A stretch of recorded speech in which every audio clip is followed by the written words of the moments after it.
As for the third lady, her pedicure is too messy for a robot. Oh. Therefore, the robot is in the second stall.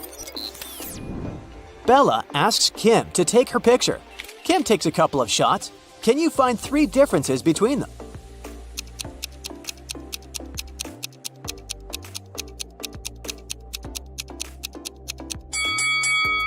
Here they are. Kim goes back to the party and spots a runaway criminal among the guests. Can you see this person too?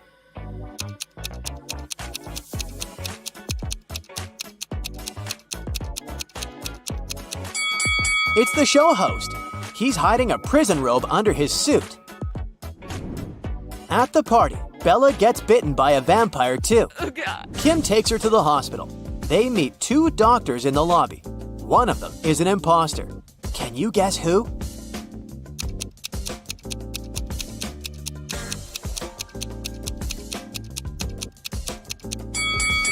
Real doctors wear gloves, and the woman on the right doesn't wear any. Bella gets into a hospital ward with 3 other people. One of them is not sick. Can you guess who?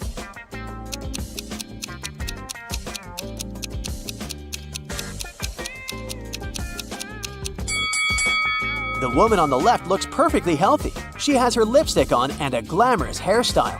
Although her arm is broken, it doesn't mean that she's sick.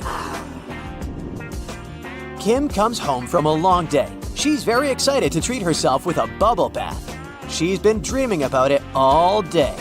But someone used up all her bubble foam. Kim interrogates her family members. Father says, "I spent all day at the garage repairing my old car, and I haven't visited the bathroom yet." Mother says, "I was feeling sick all day, so I didn't pay any attention to your beauty products." And Kim's brother says, "It wasn't me who took your bubble foam, but I think it was Mom." Who did it?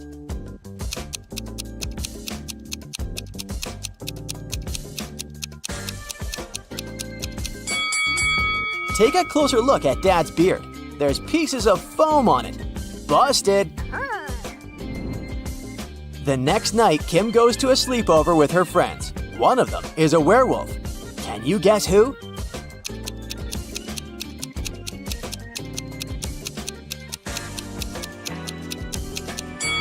This guy is a werewolf. Take a look at his claws. Oh, no.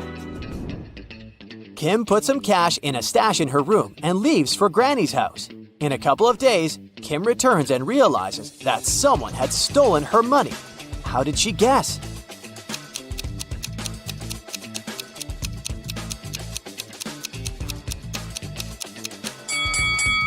Kim's stash was in this book. It was on the shelf when she left, and now the book is gone. Oh, God. Kim runs to the living room and yells at her family. "Who stole my book?" Everyone swears to have nothing to do with the robbery, but Kim spots the thief right away. What about you?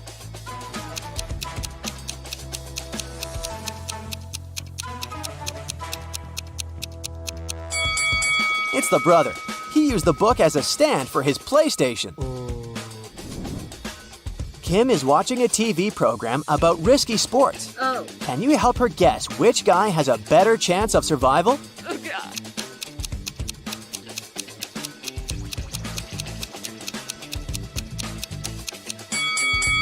The one who's falling into the snow has a higher chance to survive.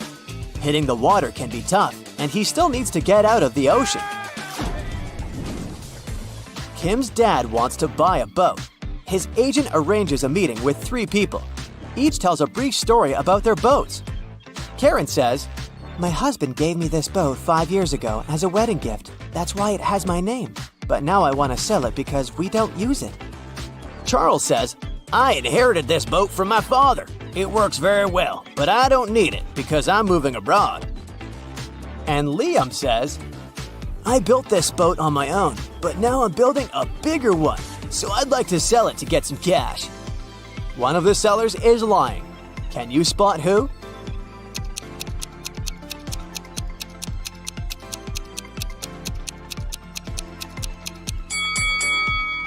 Take a closer look at the first boat. Its name is Karma, not Karen. Therefore, she's a liar. Oh. Kim goes to the nearby hardware store to buy something for her home. Kim asks, "How much for the one?" The shopkeeper replies, "It's $2." Then Kim asks, "How much for 11?" The shopkeeper replies, "It's $4." And finally, Kim asks, "How much for 100?" And the shopkeeper replies, $6. What is Kim buying?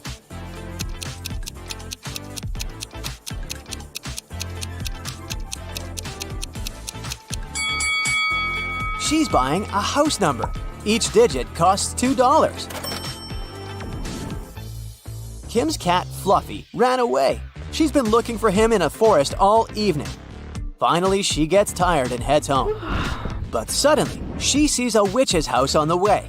Kim enters and faces the witch. Fluffy is sitting on her lap.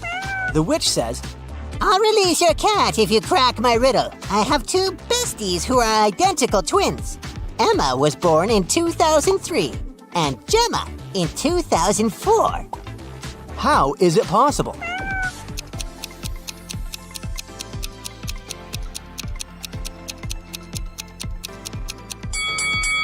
They're twins, but they were born on New Year's Eve.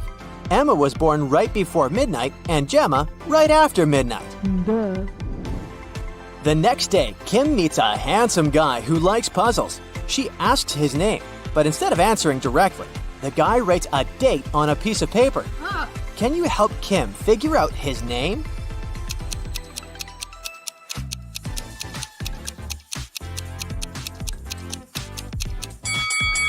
Each number implies a particular letter of the alphabet. The guy's name is Theo. Theo invites Kim to an art exhibition. Take a look at these squares. Which one is bigger, yellow or green?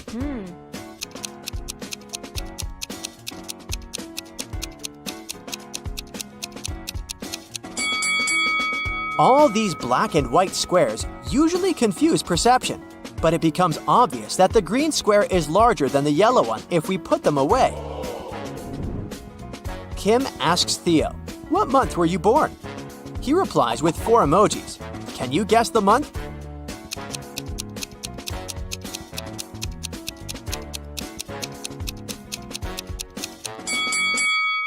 Jack-o'-lantern stands for J. The next emoji implies U. Nut stands for N, and eggplant stands for E. Theo was born in June. Kim and Theo go for a walk in an abandoned village. They see a sign leading to a famous haunted castle. There are 4 possible routes, but only one of them will actually lead them to the castle. Can you figure out the correct way?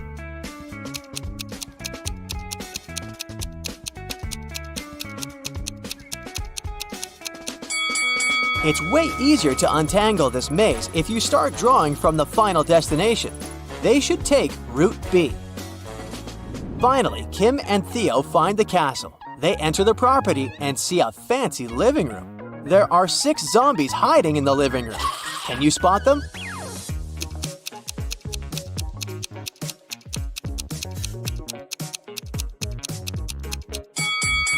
Hello! The guys run away from the zombies and hide in the basement. They wander around and see 3 doors. Suddenly, the basement begins to get filled with water. Kim and Theo have to choose a door quickly to escape. But each door has a surprise. There's a tank with a family of sharks behind the first door. There's a deep hole with sharp venomous corals behind the second door. And there's a tank with piranhas behind the third door. Which door is more or less safe?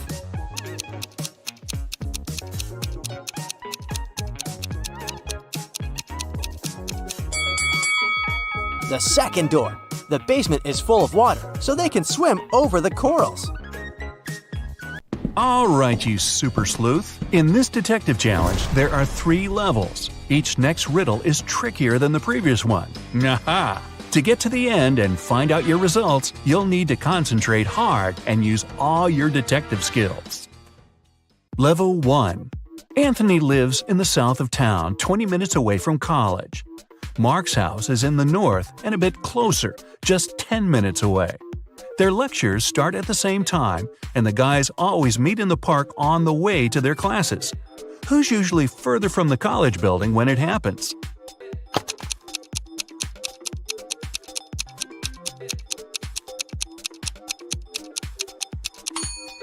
The boys meet at the same point. It means they're the same distance away from the college building. Milan airport customs officers noticed that one man traveled abroad at least several times a week. They started to suspect he was a smuggler, but couldn't understand what he smuggled. He always had a suitcase or a bag with him, but there never was anything forbidden or expensive inside. Only several months later, when a new customs officer joined the team, the mystery was solved. What was it the man smuggled?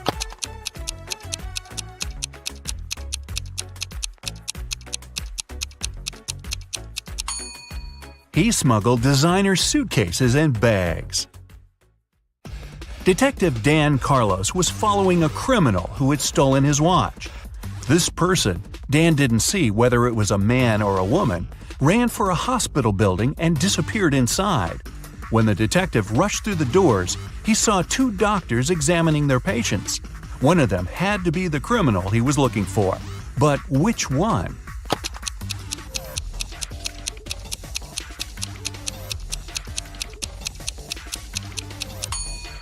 It's the woman on the left. Her stethoscope earpieces aren't in her ears. Emily had passed a difficult test with flying colors. But for some inexplicable reason, her professor's sure the girl cheated. After arguing for a while, they come to an agreement. If Emily solves one riddle her teacher will give her, she'll get to keep her high mark. On the piece of paper the professor hands her, there's just one word: house. The girl doesn't need much time to figure out the answer. What is it?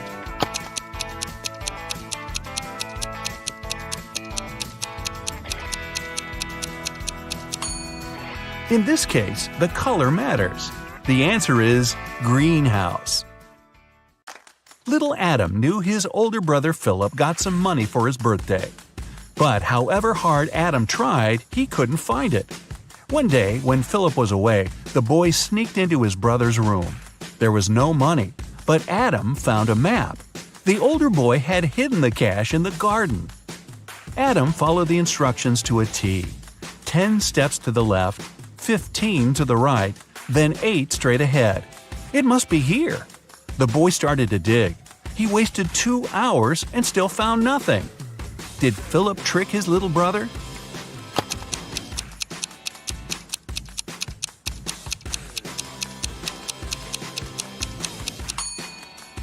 Adam's steps were much smaller than his brother's. That's why he was digging in the wrong place. Level 2. It was the middle of a working day, and Helen was in her office. Suddenly, her home security system informed her there was someone inside. The woman called the police. She was sure the intruder had been sent by her competitors. She thought he was after the memory card with the information about her new project. When the police arrived, there was indeed a man in the house. They searched him but found no memory card. He couldn't have swallowed it. Then, where was the card?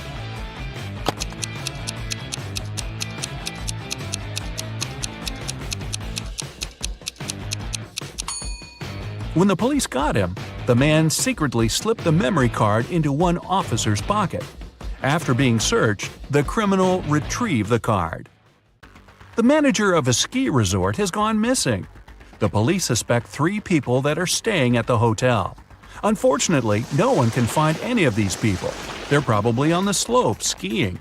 The police officers have no time to waste and decide to examine their rooms. Look at the suspect's stuff and say who is behind the disappearance of the manager.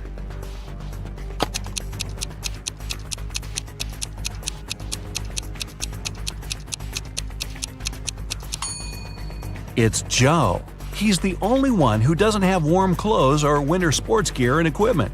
It means he didn't come to the resort to have some fun. Jason, a rich traveler, stayed in a small but expensive hotel at the seaside. During a severe storm with gale-force winds, there was a blackout. The whole area was plunged into darkness. People stayed without electricity for at least 2 hours. The problem was finally solved. But Jason discovered that during the commotion, someone had taken his wallet with tons of cash and all his credit cards. The police arrived and questioned the people who had been in the hotel at that time. Justin, the receptionist, told the detective he had been in the basement. He had been trying to start an emergency generator. Unfortunately, he didn't succeed. Nicole, another guest, said she arrived an hour before the blackout. She was exhausted. She lit several candles, unpacked, cleaned herself, and went to bed. Gregory, the hotel driver, said he had been at the airport. A new guest had arrived, and he went to pick him up. The police immediately figured out who was lying. Can you?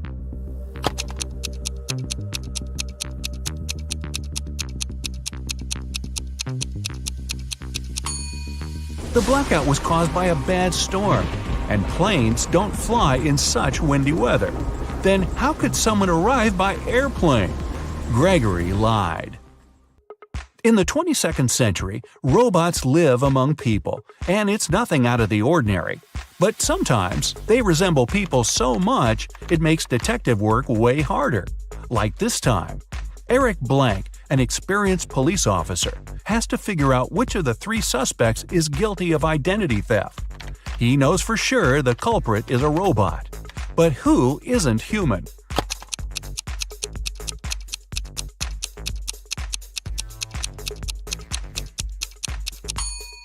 It's the girl in the middle. She has a USB port on the side of her neck. Level 3. Maria had to take part in a very important sports competition. But several days before the event, her boyfriend, Keith, found out the girl had disappeared. The only thing she left behind was a note. "I'm sorry, I had to leave. We'll never see each other again. Please call my sister Jenny. Her phone number is 2121-736362. Confused by the message, Keith went to the police. "I think Maria was taken away against her will and made to write this note. She is an only child in the family and doesn't have a sister." The police started an investigation. They found 3 people who could be behind the disappearance. Cheryl, Maria's competitor, said she had been at her mom's house resting before the competition. Aaron, Cheryl's coach, told the police he'd been spending all his time at the gym. And Kyle, Maria's coach, said he had felt unwell and stayed in bed. Who knows something about Maria's whereabouts?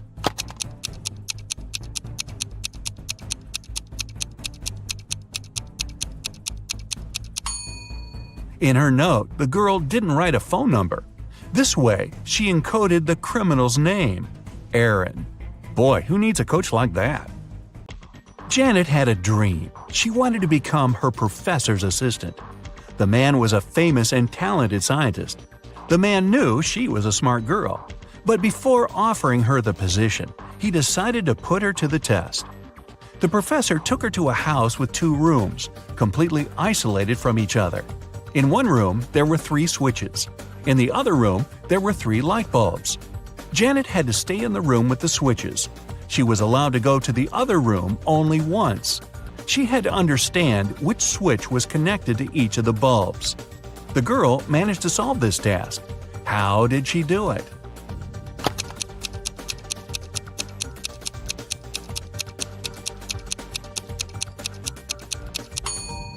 She turned on the first switch and waited for a minute. Then she turned it off. After that, she flipped the second switch and went inside the room with the bulbs. One of the bulbs was on. It was the one connected to the second switch. Janet touched the remaining bulbs. The warm one was connected to the first switch, and the cold one was linked to the third switch. Kyle lived on the 6th floor of an apartment building. Once, the man was having his coffee on the balcony. Suddenly, he spotted a woman on the 8th floor of the building opposite his.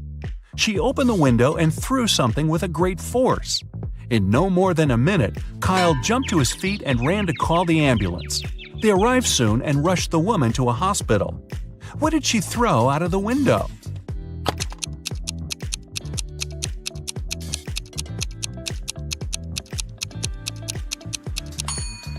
It was a boomerang.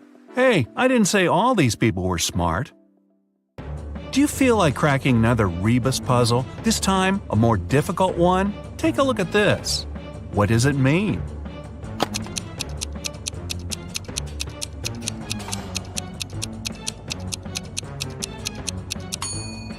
Safety in numbers. If you've managed to get through the first level, you have better logical skills than many other people.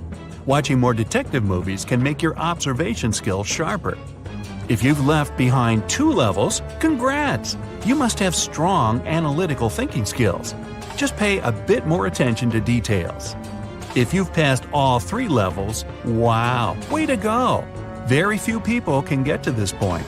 You must be the one people ask for advice in tricky situations, because you can find a solution to any problem.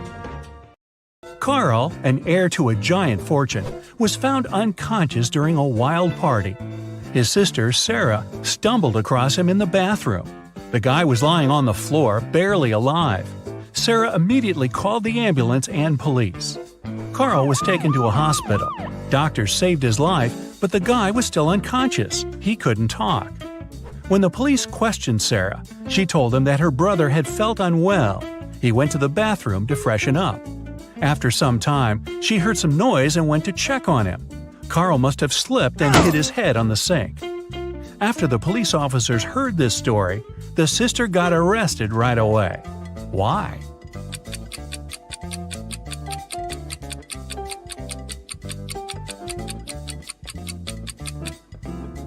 For one thing, it happened during a loud party. How could the girl hear any suspicious noise? Carl was also lying too far away from the sink, which was on the other side of the bathroom. Boy, with a sister like that. Look at this picture and try to figure out who is from the future.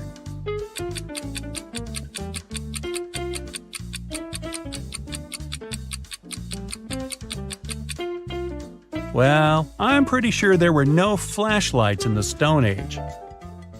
All the people working in the office, Janice, Brian, Teresa, Sean, and Roy, used the fridge in the kitchen to store their lunch.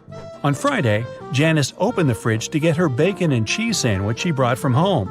But it wasn't there. Someone had eaten her lunch. Who was it?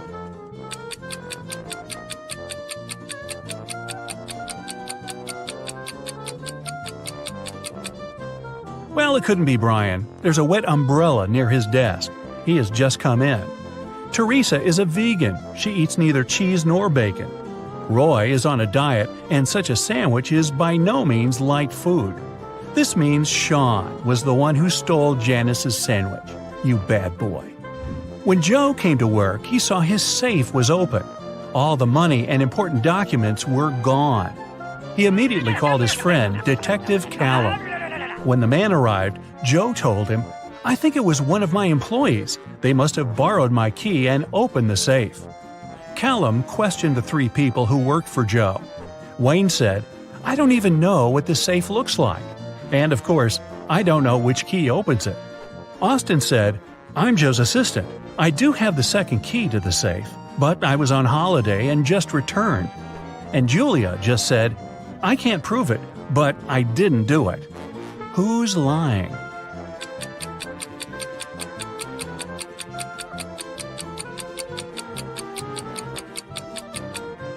Wayne. No one told him the safe could be opened with a key, not a combination lock. Then, how did he know? Someone stole several expensive t-shirts in a designer clothing store. The manager told the security guard he had half an hour to find the thief. "If you don't make it in time, you'll be fired." The guard rushed to watch the CCTV footage. Luckily, he managed to figure out who the thief was before his time ran out. And do you know who it was?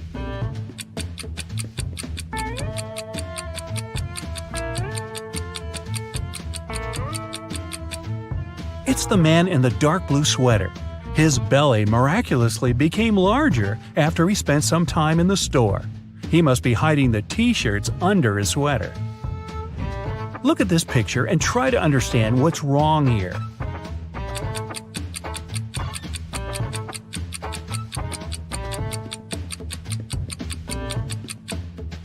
The reflection in the mirror is all wrong. Terry was sailing around the world when his yacht got caught in a terrible storm. At one moment, the guy hit his head against the mast and lost consciousness. When he came around, he was on a beach. Unfriendly-looking locals had gathered around. Soon, Terry figured out they really didn't like strangers. They offered the guy 3 options: to send him to a cave filled with tarantulas, throw him into a pit swarming with yellow scorpions, or make him meet hungry lions. What should Terry choose to survive?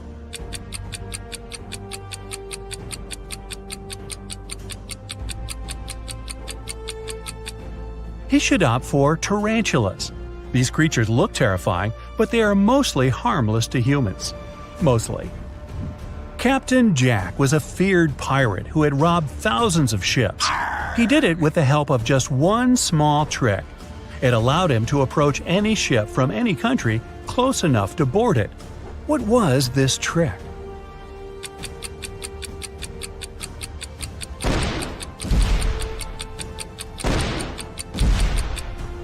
Captain Jack had a collection of flags from different countries.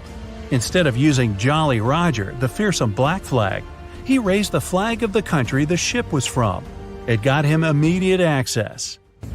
You wake up in a room with no windows or doors.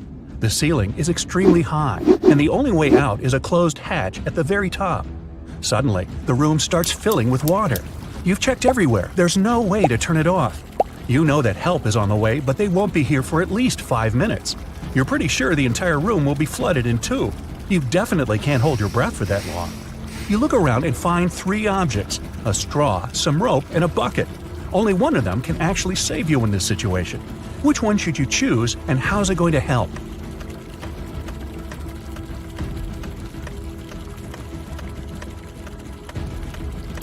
You should take the bucket. Flip it over and put your head inside when the water gets to head height. You'll have your very own small air pocket to help you breathe until help arrives. Uh-oh, you're in a building that just caught on fire. You need to escape, but the fire just keeps spreading and spreading. You're feeling dizzy, and the smoke is making it hard to see. And the heat? It's insane. Suddenly, you see 3 paths that lead outside, but it's not going to be so simple. There's no fire near the first exit, but it's on the opposite side of the burning room. The second exit is right in front of you, but the upper part is completely covered in flames. The final exit is through the kitchen. There's shattered glass everywhere, but the flames are barely touching it, and the door is wide open. Which exit should you take?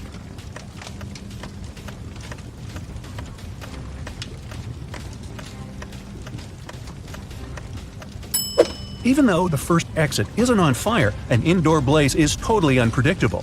Flames can pop up out of nowhere. Going through a kitchen is never a good idea in a fire. There might be exposed gas lines in there. Your best bet is to go for the closest path and crawl your way to safety. Well, you're stranded in the middle of a desert and are in desperate need of water. You crawl along, trying to find any source to hydrate yourself. As nighttime rolls around, the wind gets stronger and it starts to get cold. You sit down next to a tree. How are you going to find water in the middle of a desert?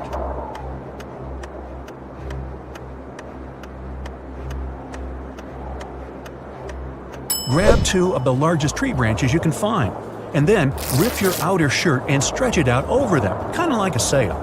Shove the 2 branches into the sand to anchor them. The water in the atmosphere will get caught on the cloth and drip down for you to collect. Well, you're tied up on some railroad tracks and can't wriggle free. There's a train heading your way, and it doesn't look like it's stopping. Oh well, if you stretch your arms out, you can just reach a lighter, a small pocket razor, and a can of oil. Which can you use to escape?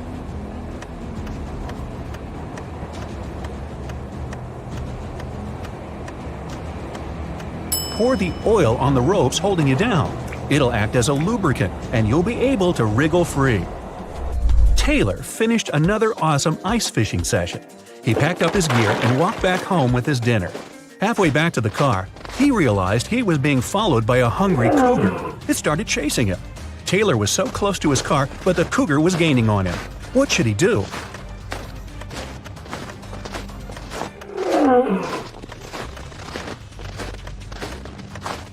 He should fling the fish to the side to distract the cougar. Then he should ditch all his gear. It's just slowing him down.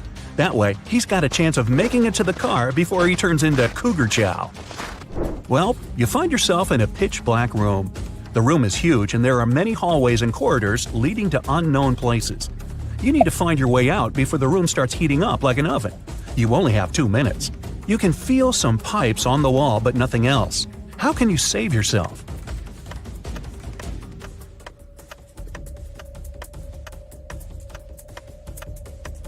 When the pipes start heating up, they'll probably turn red.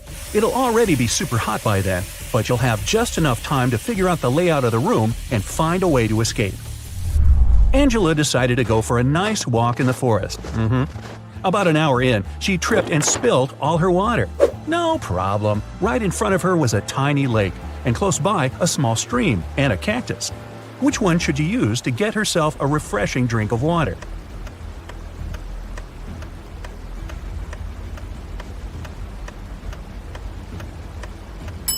She should head for the stream.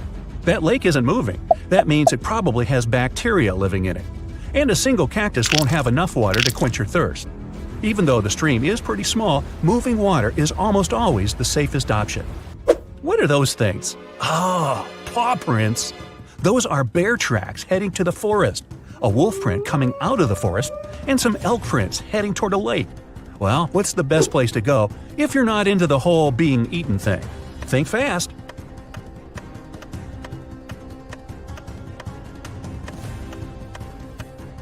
The bear going into the forest probably scared that large dog off. Oh, you thought those were wolf prints? Not likely. Wolves mostly travel in packs. The bear is most likely chasing the elk, so they'll both end up at the lake. That means the forest's safe for now. You're stuck in a well in a small village, and the water's already up to your knees. There's a rope leading to the mouth of the well, but it's definitely not strong enough to hold you. You look around and find a bucket, some clothing, and a lighter. How do you escape?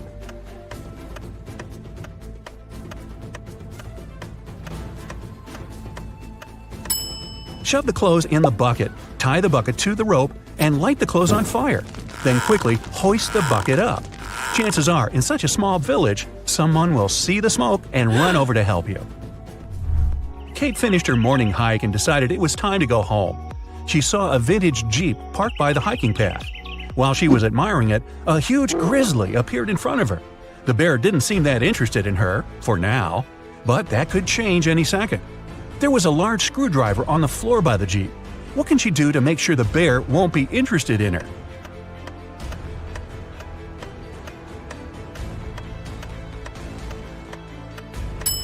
She can puncture the gas tank with the screwdriver and douse herself in gasoline. That way, the bear wouldn't be so interested in her scent. Eric was out camping and he needed some light to see in the dark. He reached into his tent, but his flashlight wasn't working for some reason, and his phone only had 10% battery. He looked around and saw a bottle of water, an empty sandwich bag, his hiking boots, and a pillow. What can he do to make more light?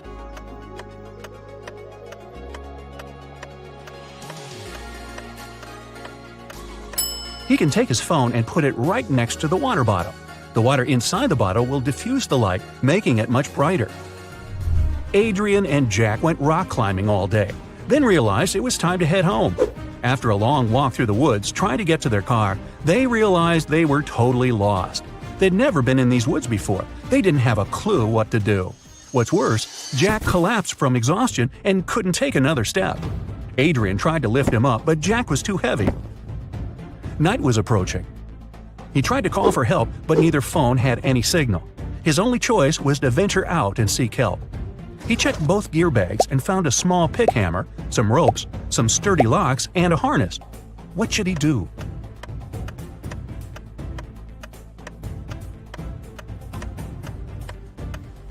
Adrian should put on the harness and tie all the ropes together to make one huge long one.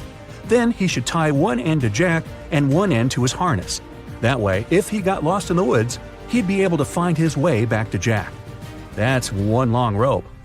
Nora's family was out for the day, and she was going to surprise them all with a triple chocolate raspberry cake. Right after plugging in her mixer, she heard a small pop, a fizz, then the electricity shorted out, and her precious mixer broke out in flames. Her phone was in the other room. Quick, help her. She's got to stop the flames from getting worse while she sprints over to get her phone and call for help. What should you do?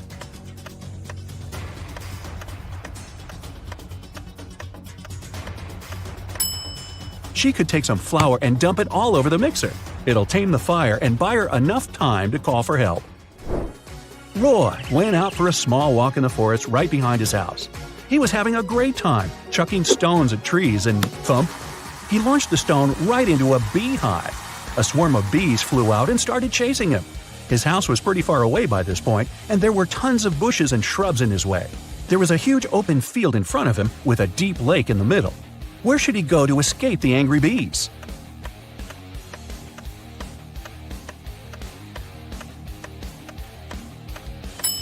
Jumping into the water to escape from a swarm of bees doesn't work.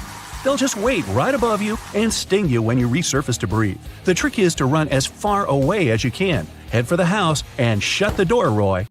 Discover the Sun was a very popular travel agency. It sold package tours to the hottest and most exotic destinations. But one day, the police found out this company helped criminals flee the country.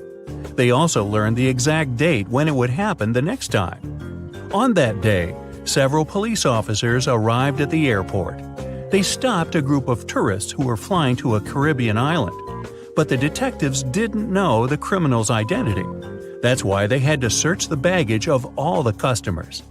Look at their bags and say who the criminal is.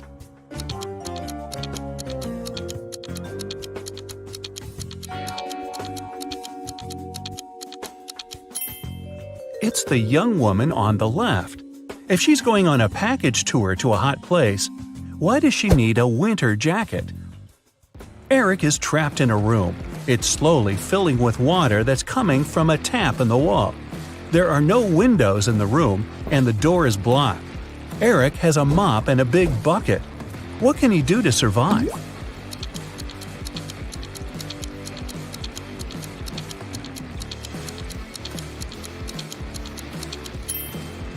The only thing the guy needs to do is to turn off the tap. You knew that, didn't you? Laura agreed to take part in a riddle competition. One of the tasks was to get out of a locked room. She had to figure out the code for the combination lock. And the only thing that could help her was this note. 2 equals 6, 4 equals 26, 5 equals 426, 6 equals what? In a couple of minutes, Laura was already leaving the room. What was the code?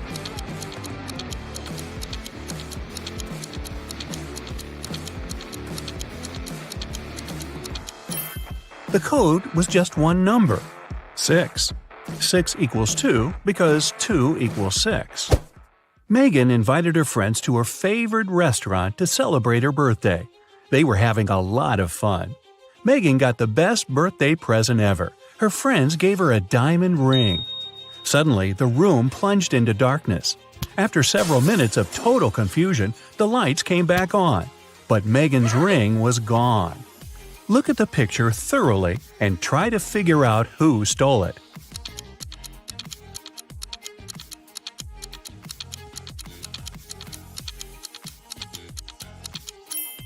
It's the waiter. Look at the glass he's holding.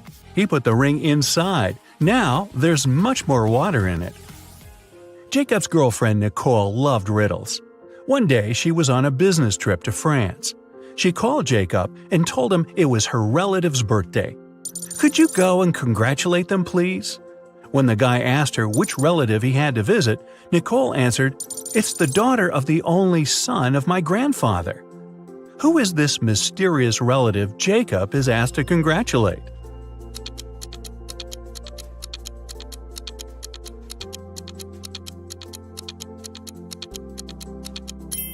It's Nicole's sister. Brandon was a police officer. That day, he was patrolling the streets of the small town where he lived. When the man was driving past his best friend's house, he saw that the front door was open. He decided to check if everything was okay. As soon as Brandon entered the hall, he spotted his friend lying on the floor. After the man was taken to a hospital, the officer went to question the neighbors. Julie said, "I've been planting new fruit trees in my garden since early morning." Nathan said, "I have some problems with my car. I was in the garage all day long trying to fix them." And Patrick told Brandon, "They aired a new episode of my favorite TV show. I stayed at home to watch it." Which neighbor is lying?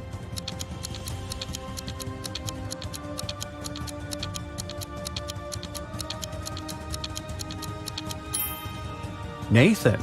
His hands and gloves are spotless. It wouldn't be possible if he had been repairing his car. This means he's lying. Ms. Lopez took her students to an art museum. Half an hour into the excursion, a worried museum worker approached the professor. He told Ms. Lopez one of the exhibits, a precious vase, had been damaged. The culprit could be no one else but one of the students. Only 3 of them came close to the vase, but who ruined it? Maria said, "After I looked at the vase, I noticed my makeup was smudged, so I went straight to the bathroom." Anthony said, "I didn't touch the exhibit. After looking at it, I went to the next room to see the dino skeleton." And Nathan said he had been following Ms. Lopez taking notes. One of these students is lying, but who?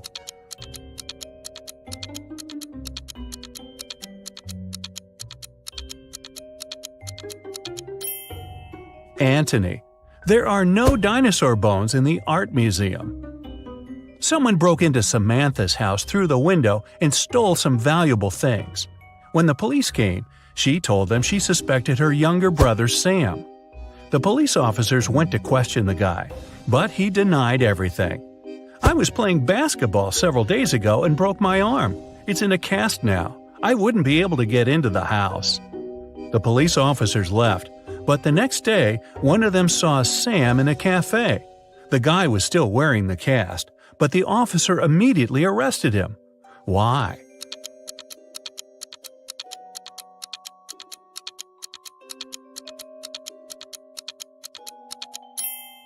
When the police visited Sam, the guy had the cast on his right arm.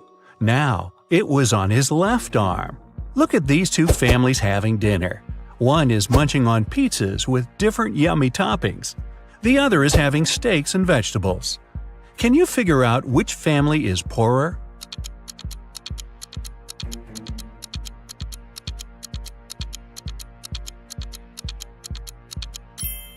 No matter how tasty the pizzas are, they're still cheaper than large pieces of meat. This means the family eating steaks must have more money than the second one. Keith had a tragic accident when he was a teenager. Unfortunately, it left the guy blind.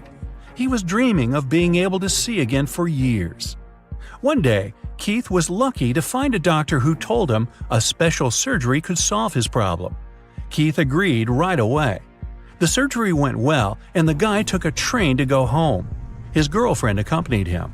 The doctor told Keith he had to wait for at least 3 hours before taking the bandages off. Keith was so impatient and excited he could hardly wait for the time to be over. 3 hours later, they were still on the train.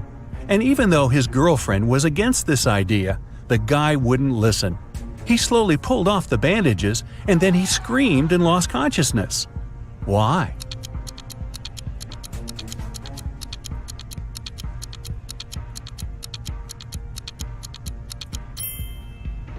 When Keith opened his eyes, the train was going through a dark tunnel.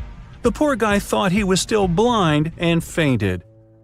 To pass an exam, Dennis has to solve a riddle. 2 plus 2 is the same as 2 times 2.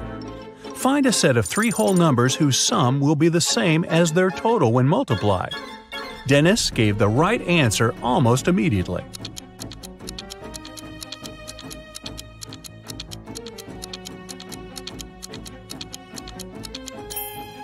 These numbers are 1, 2, and 3. Tyler was going to his friend's place in the evening when a stranger in a black mask caught him. The next thing the guy knew, he was in a large room, locked in a cage.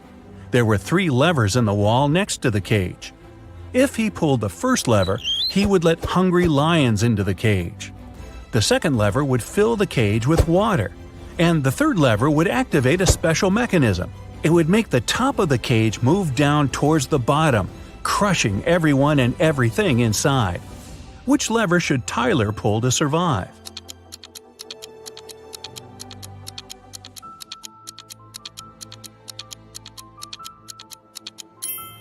His only choice is the second lever. All the water will flow out through the bars of the cage. Joan came home one evening and discovered that someone had burgled her house. When the police arrived, first of all, they went to question the neighbors. Victoria said, "I was visiting my friend. She lives 2 blocks away. I came home a couple of minutes ago." Peter explained to the officers that he was ill. He only made a short trip to the pharmacy and stayed in bed after that. Nathan said, "My wife and I were preparing for a barbecue party. Our friends were supposed to come to us, but as you see, it's pouring with rain and we had to cancel our plans." The police officers realized that for some reason, one of the neighbors was lying. Who was it?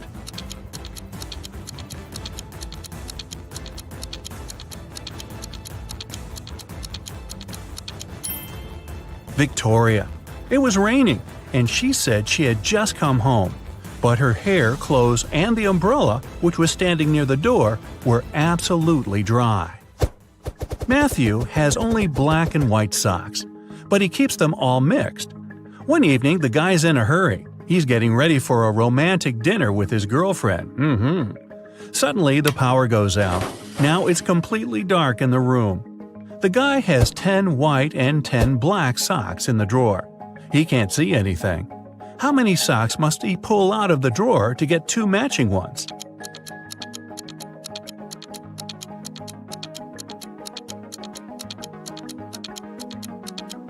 Just 3. In a set of 3 socks, he's bound to have 2 socks of the same color.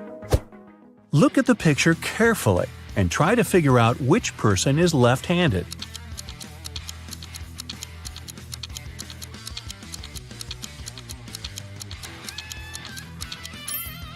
The waiter is a lefty.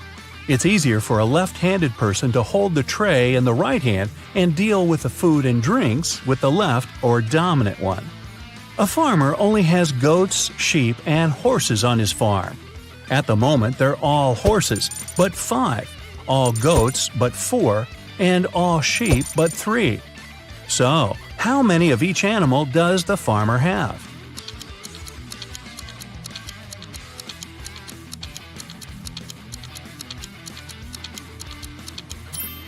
There were 3 sheep, 2 goats, and 1 horse on the farm.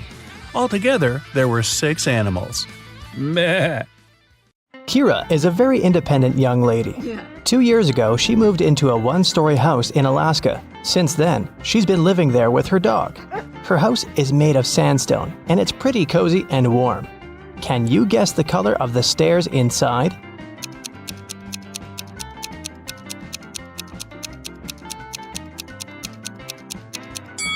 There are no stairs in a 1-story building. One day, Kira went to town to buy some dog food and meet with her sister, Mia.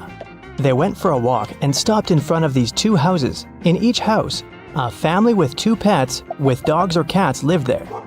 Kira told Mia 2 facts about those houses.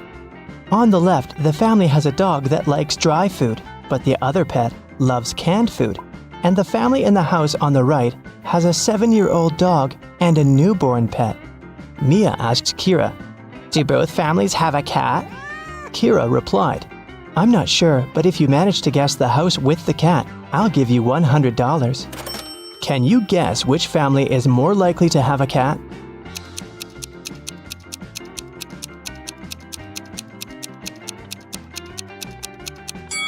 Okay, let's analyze this. The house on the left offers us 3 possible scenarios.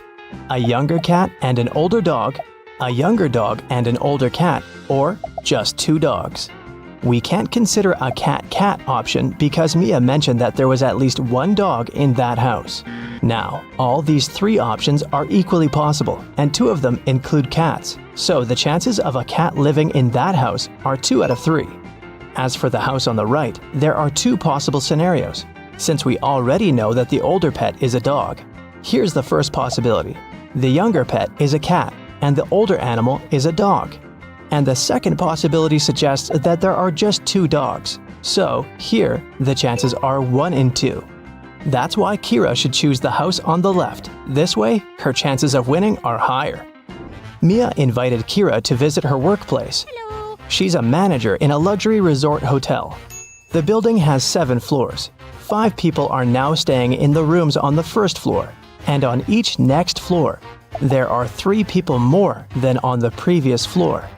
Can you figure out which floor the elevator is called most often?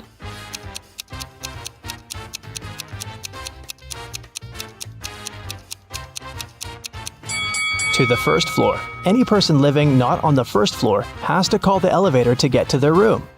Will is a famous billionaire. He decided to stay in the best room in the hotel. He's got 3 gold bars that weigh 4, 2, and 1 pound respectively.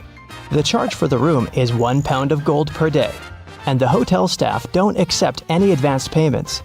Will wants to stay at the hotel for 7 days. How can he pay for the room?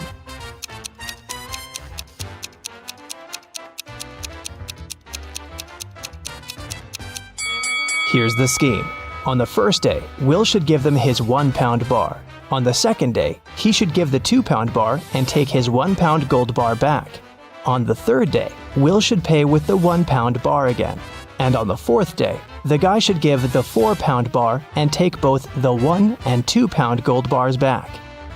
On the fifth day, he can pay with the 1 pound bar. On the sixth day, he can give them the 2 pound bar and take the 1 pound bar back. And finally, on the 7th day, Will should pay with his last 1 pound gold bar. Will offered Mia a deal. If you crack my riddle, I'm going to give you the biggest diamond from my collection. He arranged these matchsticks in a square, which contained 4 smaller squares. Can you remove only 2 matches so that there's only 2 squares instead of the 5? Mia nailed it right away. What about you?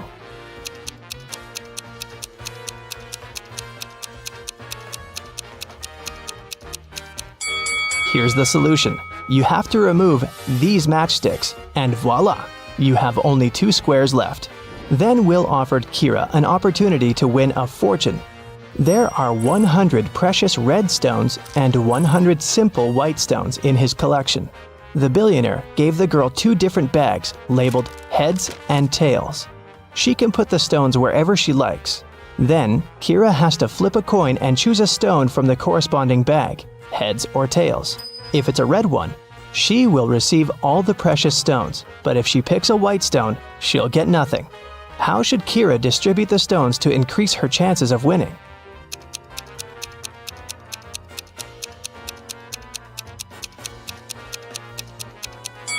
If she puts just 1 red stone in one bag and all the other stones in another, her chances of winning will be 3 and 4. Let's wish her luck. There are both humans and werewolves in the lobby of this hotel. They look very similar, so you can't identify who is who by their appearance. Both people and werewolves tell either only the truth or only lies. These 2 handsome gentlemen came up to Mia and Kira. Adam said, "Bill is a lying werewolf and I'm a human." And Bill said, "Adam is telling the truth." Can you help Kira and Mia decide who these 2 guys really are?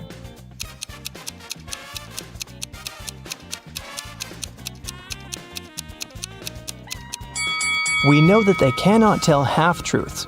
So, Adam's statement is only true if both parts of it are true. Let's suppose that Bill is an honest human. Then Adam should be honest too. But Adam called Bill a liar, which creates a conflict. It means that Bill's statement cannot be true. So Bill is a liar. And knowing that, we can conclude that Adam is a liar too. But what about their nature? Are they humans or werewolves? Adam's first statement is a lie, which means that Bill is not a werewolf. Therefore, Bill is a lying human. And the second part of Adam's statement means that he's a lying werewolf. Adam and Bill invited Kira and Mia for dinner. When they asked the ladies about their parents, Kira replied, "We have the same father and mother, and we were both born on the same day." Adam asked, "Are you twins?" Mia replied, "Nope, no we're not." How can this be possible? Have you guessed?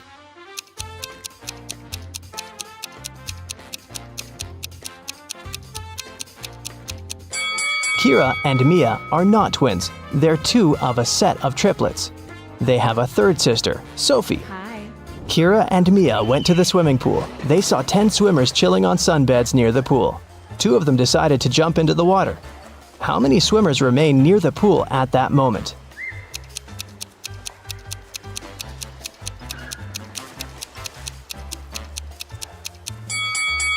The two swimmers might have decided to get into the water, but it doesn't mean they've done it. Kira entered a very small dressing room. There were 4 cats sitting in 4 corners. There were 3 cats across from each cat, and at each cat's tail, there was 1 more cat. Can you tell how many cats there were in the room?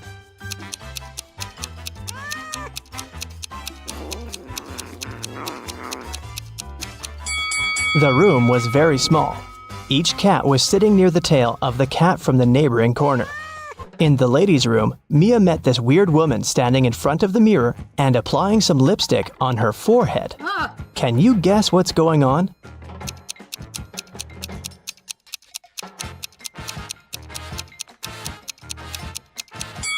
She's trying to make up her mind. In the basement of the hotel, Mia and Kira found a barrel with no lid and some milk in it. Kira said, "Whoa, this barrel of milk is more than half full." Oh. And Mia said, "No, it's not. It's less than half full." Yes? Without any measuring tools or pouring any milk out of the barrel, how can they easily determine who's right?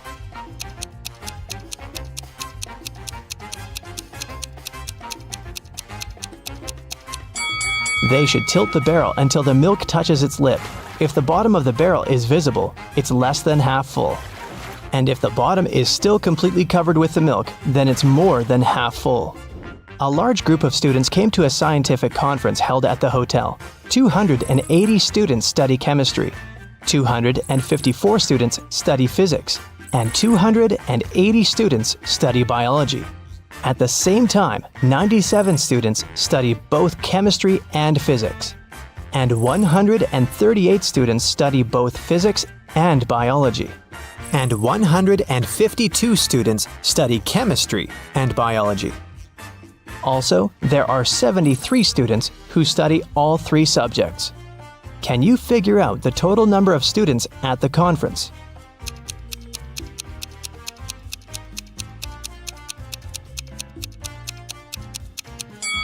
Take a look at this Venn diagram. Now, it's obvious that the total number of students is 500. Mia gave Kira 3 shoe boxes labeled red, blue, and red and blue. She said, "I labeled the boxes incorrectly. You can only open 1 box of your choice and then label the boxes correctly. If you do it, I'll give you all these shoes." Can you help Kira label the boxes?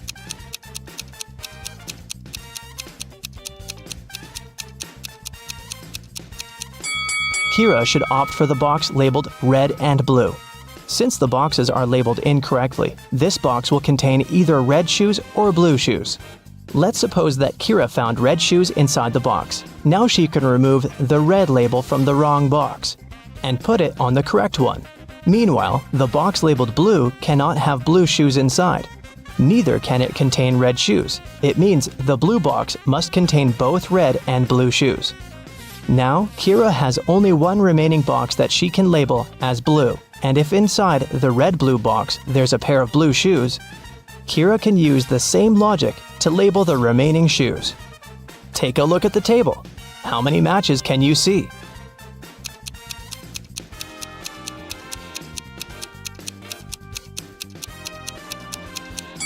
8. Here they are. 2 couples are about to get married. The hall is full of guests. The bride looks stunning in these long white dresses, and the groom seems to be absolutely happy. All of a sudden, one of the guests noticed there's something wrong with one of the couples. Can you guess what?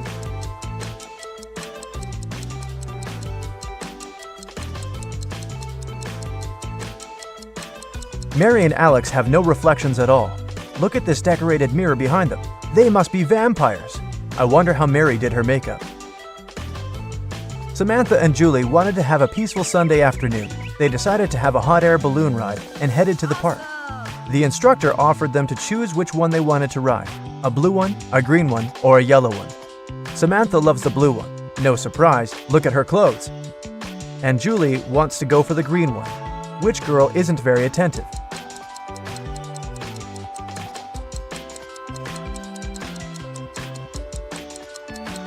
Samantha, the color isn't that important. There are no sandbags. You want to have a safe ride, don't you? In one of the galaxies, there's Planet Pink. There are many people, but few animals. Only hens and roosters live there. They can be of 3 different colors: pink, red, and yellow. Andrew went to that planet to see his friends for the weekend, and while he was walking down the street, he saw 3 bird couples in love. No bird can be with the partner of the same color. Can you guess the color of the partner of the red hen?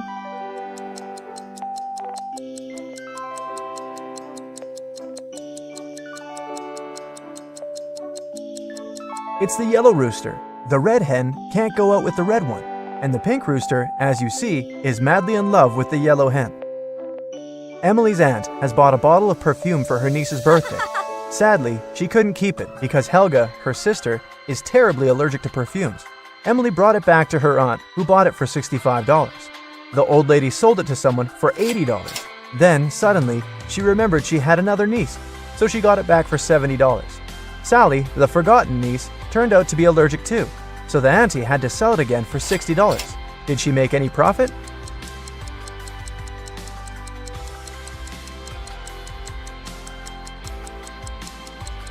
Yep, she made $5 and grabbed a large latte for them. A genius invented a watch he thought no one else but him could read. A minute on his watch lasts an hour, and an hour lasts a minute. The watch shows the right time twice a day. Can you read it?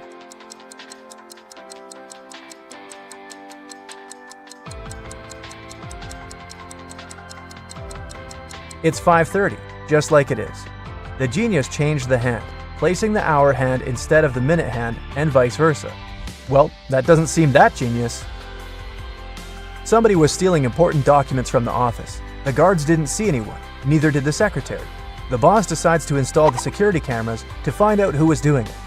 They checked the footage carefully and found out who it was. Can you guess?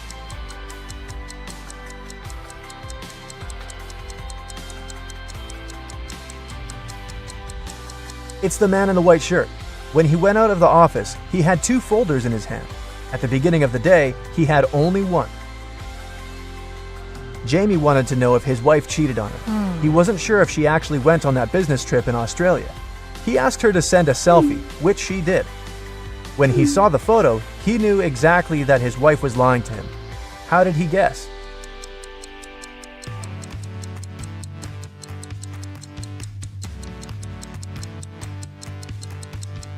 Well, it's January in Canada, and the streets are full of snow. How come there's snow in Australia? It's supposed to be summer there. Everybody knows that an old witch lives in this spooky old house. Nobody really wants to meet her.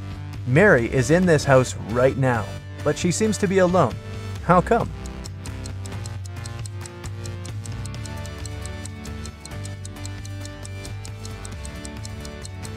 Who said witches can't have the name Mary? Back in the day, she was young and beautiful too. Jack has a small shop that sells socks. One day, he decided to attract more people and launched an advertisement. Socks for free. Many people came there, but all the customers had to pay, even though the socks were free. Why?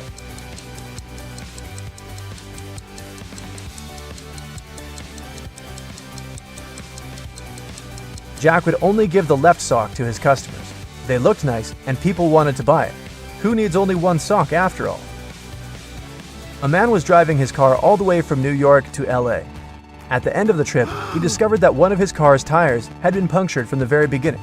Still, he reached his destination successfully. How is it possible?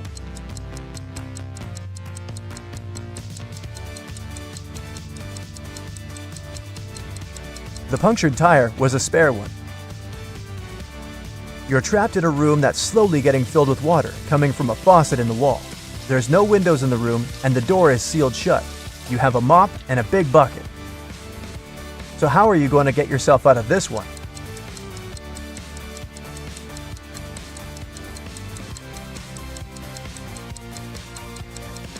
Come on, just turn the faucet off. Now it's better. There are 5 girls in the room. Nicole is talking on the phone, Kimberly is reading, Jessica is playing hide and seek, and Melody is tidying up. What's Sarah doing?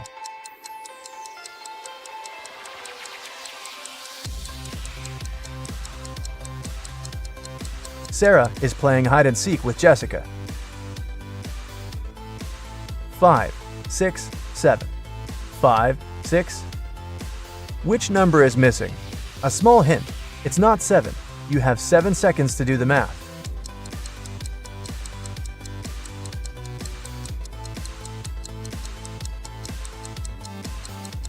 Number 8 is missing.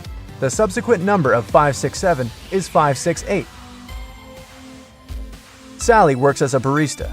This morning, she dropped a cup full of coffee. Luckily, her white shirt wasn't stained, but it took a while to clean up the mess. How come?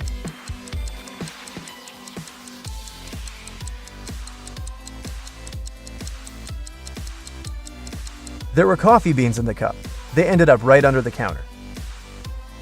Imagine you've just entered a pitch-black room.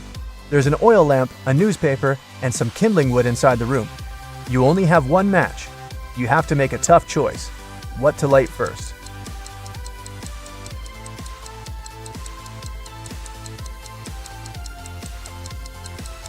The oil lamp is definitely a good choice, but it's still incorrect. First of all, you'll need to light the match. After the bank had been robbed, the police found the money in the park among cacti. After the police officers arrested all the suspects, they almost immediately figured out who the bank robber was. Can you do the same?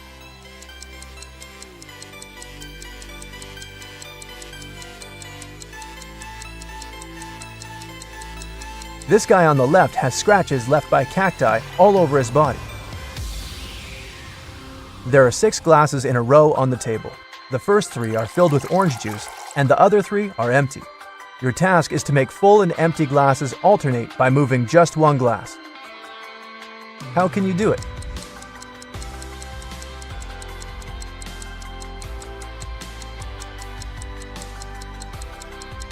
Take the second glass and pour the juice in the 5th glass.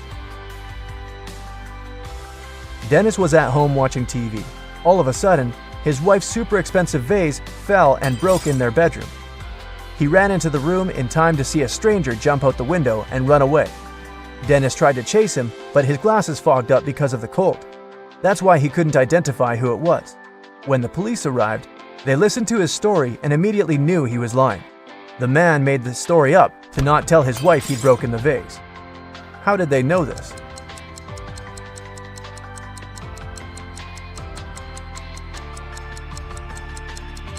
Anyone who wears glasses know they don't fog up when you go from a warm room to the cold outdoors. It's the other way around. Adam Nixon, who didn't really like modern art, rushed into the city gallery and caused millions of dollars worth of damage to several paintings. Yet the manager of the gallery thanked Mr. Nixon for his actions. How come?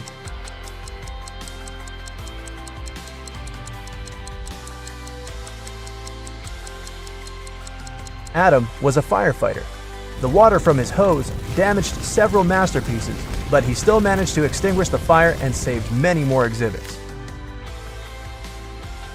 Jane was on a hike in Africa when she decided to cross a bridge to admire the view. When she was in the middle of the bridge, she heard something moving behind her. She turned and saw a huge hungry lion waiting for her. She turned to the other side. There were giant snakes. The water to her left was filled with hungry piranhas. Where should she go?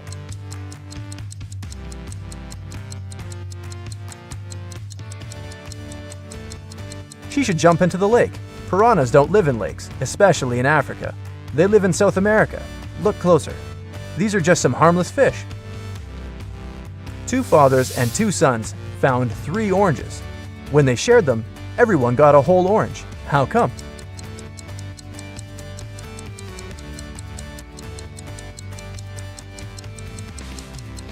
There were 3 people: grandfather, father, and son. Once upon a time in a spooky forest, there were 7 trolls who were all brothers. They were all born 3 years apart. The youngest troll is 100 years old now. How old is the oldest brother?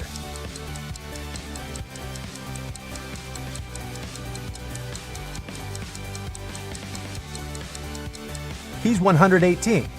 Looking good for that age. A man wakes up in a place he's never been before.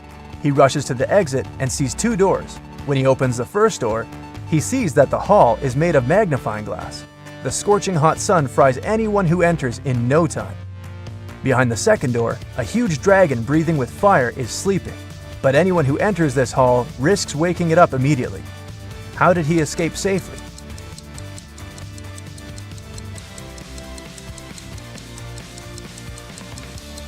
He needed to wait for dusk. There's no sun, and he can easily get out of that place. The owner of an ice cream parlor filed a theft report. Someone stole all the money from the register. He was only gone for like 2 minutes. Detective Callum showed up 20 minutes later. There were 3 people inside.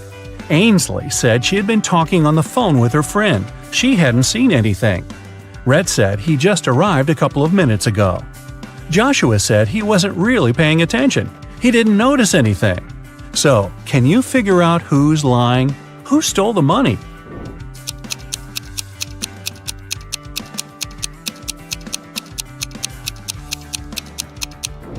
Red said he had just arrived, but his ice cream's already melted. Liar. Phoenix wanted to get her dad the best birthday present ever, but she didn't know what he wanted. She decided to break into his laptop to see what he had saved in his online shopping cart. One problem, the laptop required a password, and Phoenix didn't know it. Luckily, there was a note next to it. She sent a picture of it to her friend, Detective Callum. He solved it right away. Can you?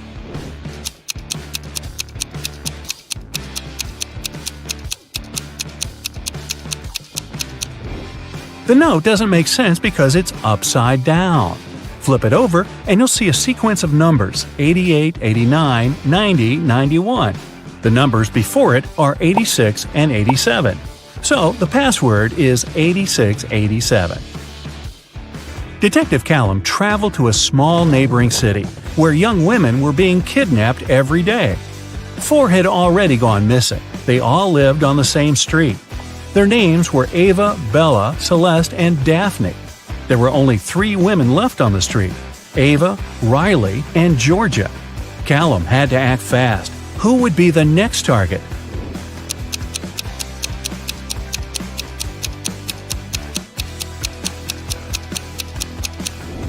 The women are getting kidnapped in alphabetical order: A, B, C, D. The next target will be Ava. Mr. Coleman's mansion was robbed while he was on vacation. He immediately called Detective Callum. Everyone who had been to the house got interrogated. Sydney, his sister, said she'd gone to the house a couple of times to find some papers on Mr. Coleman's desk. Samantha, the gardener, said she'd come every week to water the plants. Asher, the cleaner, said he'd come every Friday to clean the house. Callum found all 3 of their fingerprints on Mr. Coleman's desk. He now knew exactly who the robber was. Who?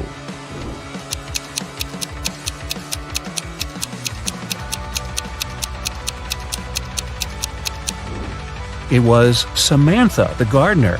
Sydney and Asher had a reason to touch the desk, but Samantha wasn't even supposed to be in Mr. Coleman's office. There aren't any plants in there. A rich woman was robbed on her private yacht during a ferocious storm. A witness said they saw Kai watching the woman right before she was robbed. Kai denied everything and said he was in his cabin at the time writing a letter to his wife. Detective Callum asked to see the letter. 5 seconds after Kai handed it to him, Detective Callum put him in handcuffs. Why?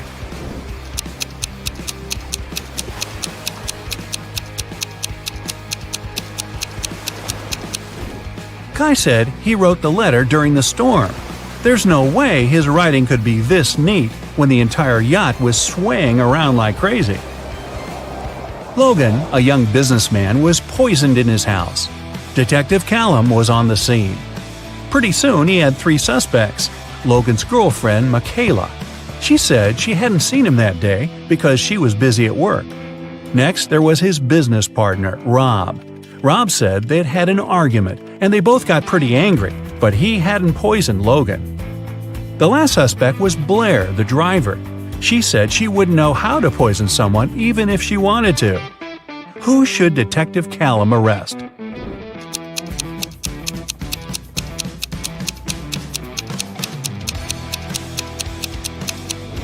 Look, there's fresh lipstick on Logan's shirt. It matches Michaela's. But she said she hadn't seen him that day. Suspicious. Eloise found her friend Fleur poisoned in her room. She called Callum and told him she was walking past Fleur's house and noticed her light was on. She texted her, but Fleur didn't respond. She got really worried, so she broke a window, climbed in, and found her on the floor. But Detective Callum didn't believe her. He immediately arrested her for poisoning her friend. Why?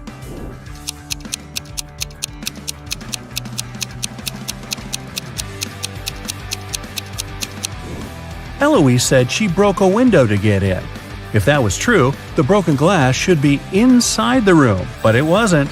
Eloise had to cover her tracks, so she broke the glass later from the inside. A college student was robbed during a flag presentation.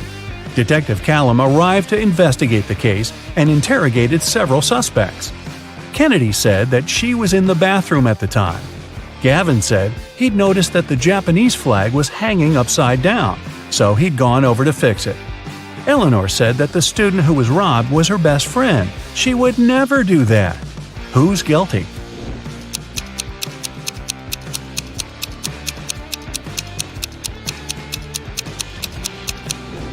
It's Gavin. He said that the Japanese flag was hanging upside down. But that flag looks the same either way. He's lying. You go to a swimming pool once a week, and today's the day, but everything suddenly goes wrong. As soon as you enter the swimming pool, you look at the TV in the hall. Breaking news! Someone spotted a zombie in town. They probably went downtown, and they may be anywhere. If you see one, call the police immediately. You think it's probably safer to stay in the swimming pool. Zombies are slow and probably aren't good at swimming. So you go to the shower to change, but as soon as you enter the shower room, you notice that something's off. Who's a zombie?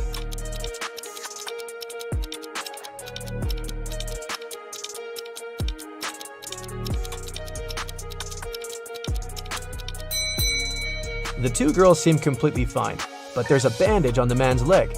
No one would go to a swimming pool if they had cuts or scratches, unless they're a zombie. Once upon a time, there was a wealthy king who hired an artist to paint his portrait. The artist told the king that he wanted to be paid in gold, and he wanted to get paid every day. He also said it would take him 7 days to finish the painting. The wealthy king had only large bars of gold, and he wanted to give 1 bar for his work. But since the artist wanted to get paid daily, he needed to come up with a plan. He had a magic tool that could cut any material, but it was able to make only 2 cuts. How did the king split the gold bar so that the artist got his gold every single day in equal amounts?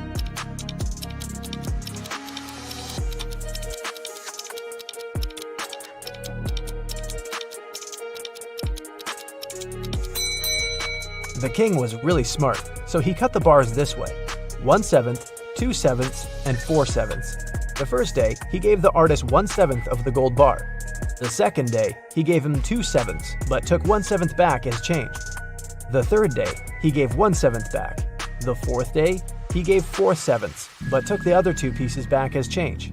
The fifth day, he gave 1/7, so the artist got 5/7 of the bar. The sixth day, he gave 2/7, but took 1/7 back again. And the very last day, the artist got 1/7, so in the end, he had a full bar of gold. 4 friends, Josh, Maggie, Jason, and Rosie, were walking in the woods. It was a wonderful day, and they were about to start a picnic. But all of a sudden, the sun turned to black and they saw dozens of zombies approaching them. The friends started running away and saw a tunnel. It was dark and scary, but the guys knew exactly that when they crossed it, they'd be safe. They had only 12 minutes to cross the tunnel. It takes Josh 1 minute to cross it. Jason can do it in 2 minutes. Maggie thinks it will take her 4 minutes, and Rosie can cross it in 5 minutes. Not to risk it, the guys decided to split into 2 groups. The problem is that they only have 1 torchlight, and there's no way they go there in 4. How can they escape?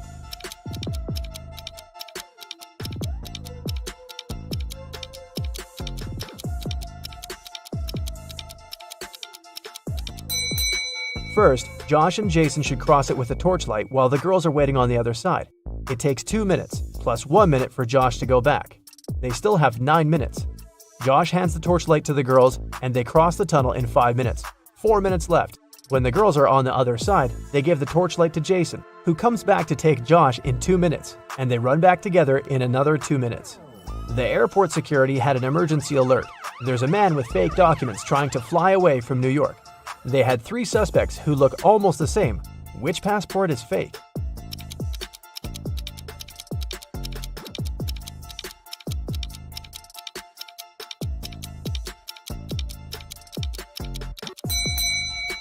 No matter what country a person is from, no passport can have a photo with mountains in the background.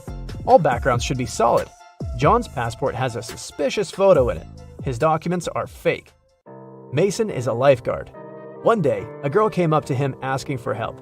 She said someone had stolen her wallet, which she noticed when she was going to go and grab a soda pop.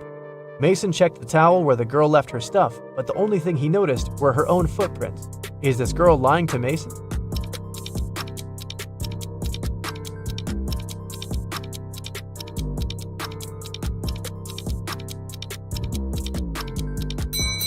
The girl was telling the truth.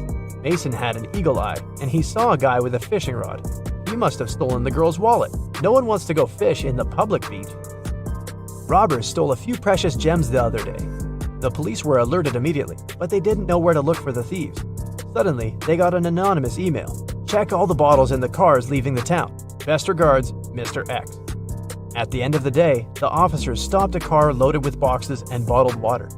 The bottle bottoms were all covered with paint, so they thought the gems should be in one of them. The level of water was the same in all the bottles, but when one of the officers placed one of them right next to the box, he instantly realized something was off. What was it?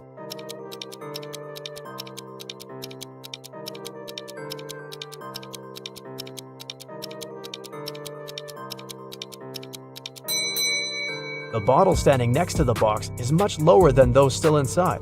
The police then found there was a double bottom and the gems were hidden right underneath it. Two friends, Martin and Clyde, had a bet. Martin said he would throw a ball and it would come back to him. He also said there would be no obstacle or wall the ball could ricochet from. Clyde said it was impossible, and he lost. How's that?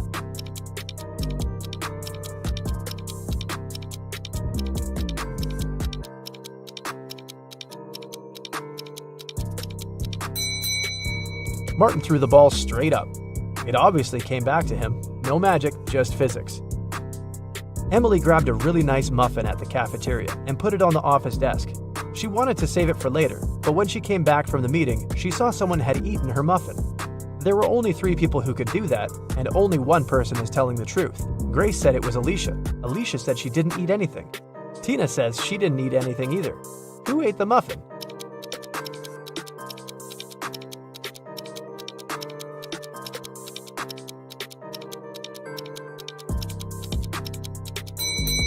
It was Tina. Only one person is telling the truth, and it's Alicia. If Grace or Tina told the truth, then there would be 2 truthful people, but Emily knew only one person wasn't lying. Patrick really wanted to come to a private party, but the security would ask each person if they knew the secret access code. Patrick decided to overhear their conversations. When the person came up to the entrance, the security said 6, and the guest said 3. Then the security said 10 to the second visitor, and the reply was 3 as well. The third visitor also said 3, but the security said 2. Patrick thought he was ready to join the best party in town. When he came up to the entrance, the guard said 7, and Patrick replied 3. The security didn't let him in. What should Patrick have said to get into that fancy party?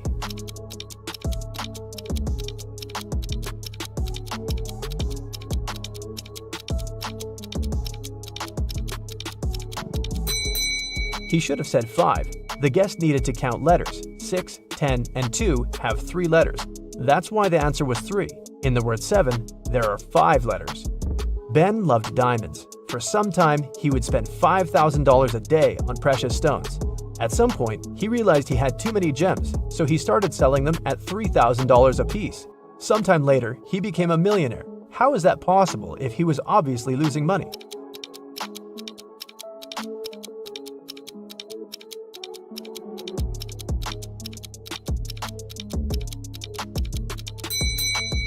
Before his gem rush, Ben used to be a billionaire. Since he started losing money, he became only a millionaire.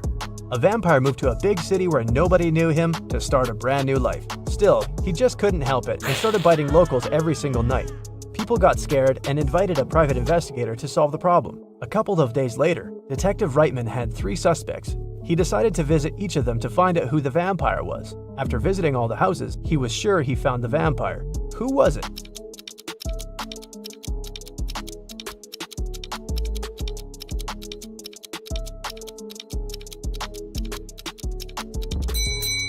Well, the man on the left has loads of garlic in the kitchen, and vampires are scared of it.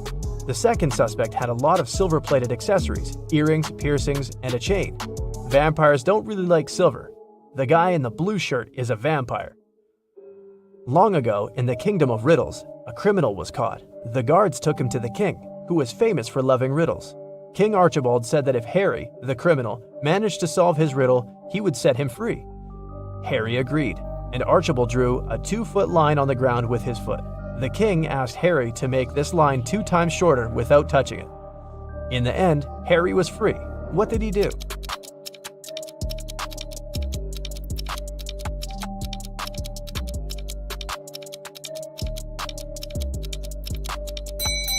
Harry drew a 4-foot line with his foot, so that the one the king drew got 2 times shorter. Karen took part in a TV quiz where she could win 1 pound of pure gold. This quiz wasn't like ordinary ones. At the end of the show, the host brought her 3 large jars. Each of them has 1 pound of pure gold inside, plus some unpleasant surprise. The first jar has venomous snakes inside, the second one is full of acid, and the third one is filled with boiling hot water. Karen can only use her hands to get the gold out of the jars. She has 30 minutes to think. Which one should she choose?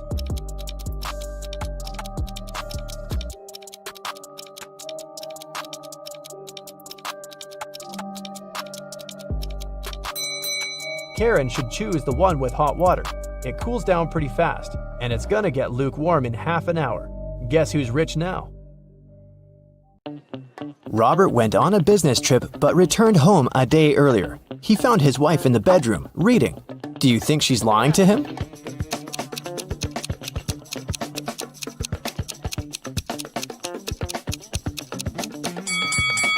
Yes, Robert's wife is overdressed for a reading night. Also, look, there's someone's foot under the bed.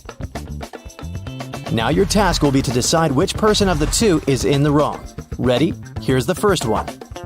Quinn and Eliza can't swim. This summer, they both decided to learn how to do it finally. Quinn went to the river near her house. Eliza went to the lake with her friends. They both jumped into the water alone. Who's in greater danger?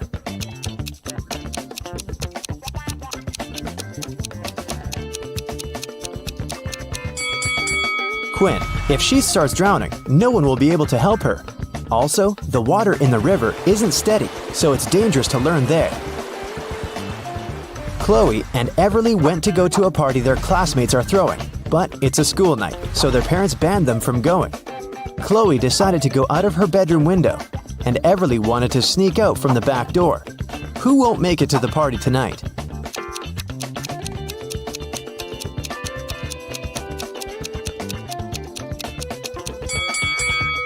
Everly, most probably. Chloe is acting quite risky, but she might manage the trip. But Everly's mom is right there around the corner, reading. She'll definitely see her daughter trying to sneak out. Hazley and Annabelle plan to go to the movies with their friends tonight. Meanwhile, they're enjoying a hot summer day. Who is not going to make it to the movies?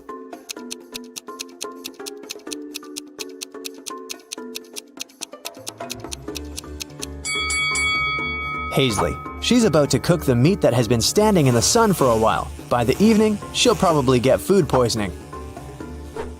Liberty and Cleo went on vacation to Greece. Now they're about to jump off a cliff. Who's in danger?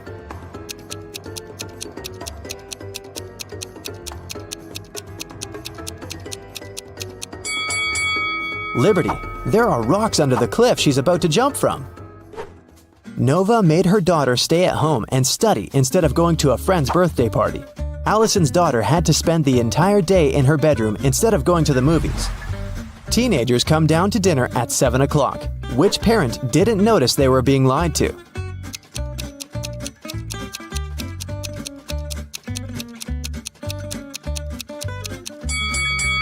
Nova. It's raining and her daughter has wet hair. It means she was outside and not sitting in her bedroom. Beth and Kylie are having fun outside during their winter break. Beth is learning how to skate on the lake, and Kylie is skiing in the forest. Who is not smart?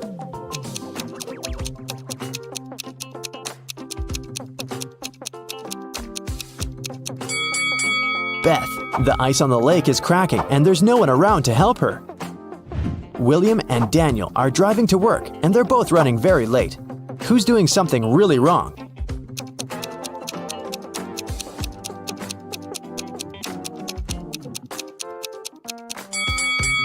Daniel. He's driving way over the speed limit in the neighborhood. All the money from the city bank was taken in the middle of the day without anybody noticing. The room where it was stored was found completely empty, not counting a signature note saying 7718.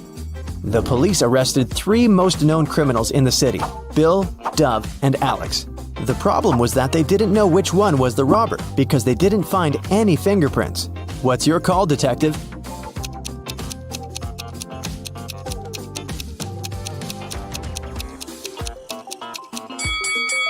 If you turn the paper around, the numbers will turn into a name.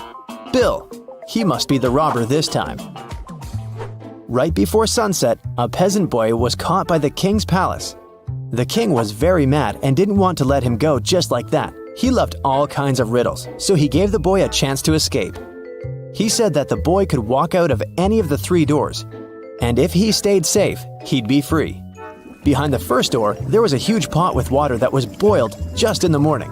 Behind the second door, there were 3 hungry lions. Behind the third door, there was a raging fire. The boy made his choice and managed to leave. Which door did he walk out of?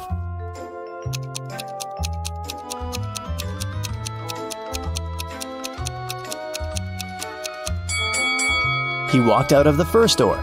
If the water was boiled in the morning, by sunset, it would already be barely warm. Mrs. Quinn, a mother of 4, went to work. She left a $50 bill on the kitchen table for her oldest daughter, Katie, to go shopping. Later that day, Katie told her that she couldn't find it. Mrs. Quinn told her to look for it, and Katie asked each one of her siblings. Serena texted, "The money was there, but I didn't touch it." Hannah texted, "I put it under some plates so that it doesn't fly away." Della texted, "There was a pile of yesterday's junk mail. I threw it away. Maybe the money was there.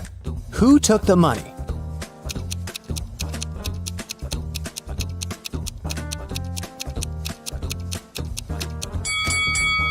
It must have been Della. There was no mail when Mrs. Quinn left the bill on the table, so Della is making things up.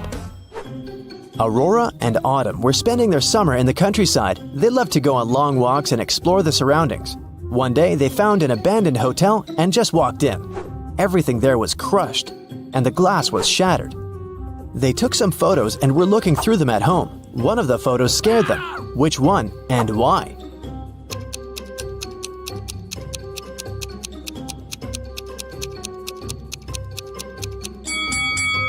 Probably this one. Look, there's a mirror, and they're not reflected in it. Amelia and Dakota are sisters. Their grandmother gave Amelia a bracelet, but they both loved it. So, Dakota often steals the bracelet from her. Once, Amelia came home and noticed that the bracelet was gone. She knocked on her sister's door. Dakota opened the door but noticed that it was her sister and shut it. A bit later, Amelia broke into the room and started searching for the bracelet, but she didn't find it anywhere. On her way out, she remembered something and managed to find her bracelet. Where was it?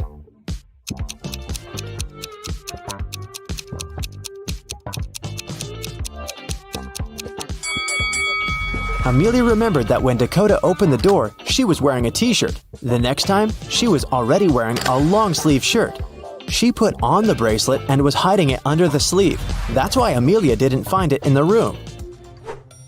Spencer woke up in a dungeon. She didn't know what had happened, but there was a door. Spencer tried to open it, but it was shut. There were 3 buttons. On one button, there was a circle. On the second one, there was a triangle. On the third one, there was a rectangle. One button will set her free, and the other 2 will lock the door forever. There was a note saying 1, 5, 7, 11. Which button should she press to get out?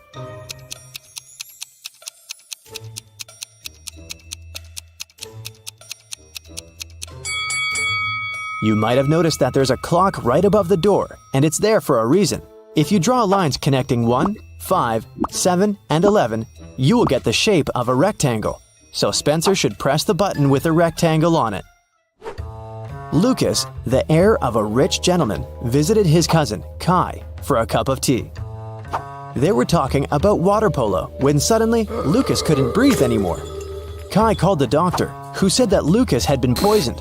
Both men were drinking the exact same tea. How did Kai manage to poison his cousin?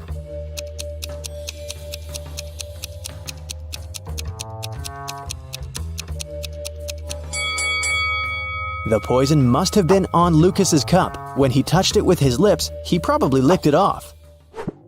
There's a town where it's only allowed to have fun and eat candy. No one ever reads or studies. Mrs. Relham came home after a long and fun day at the club. Her 3 daughters spent a fun day at home. She asked them what they'd been doing. Hannah said that she was watching TV all day long. Elle said that she spent the day in a water park. Ava said that she and her friends had a candy-eating marathon. Still, Mrs. Relham could tell that one of her daughters lied and actually spent all day reading. Who was it?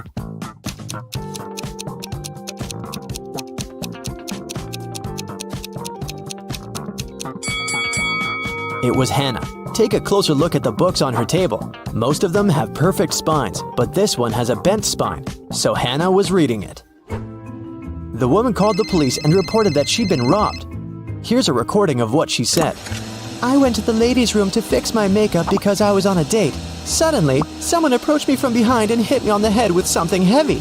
I blacked out, and it took me several minutes to come. I'm still feeling dizzy.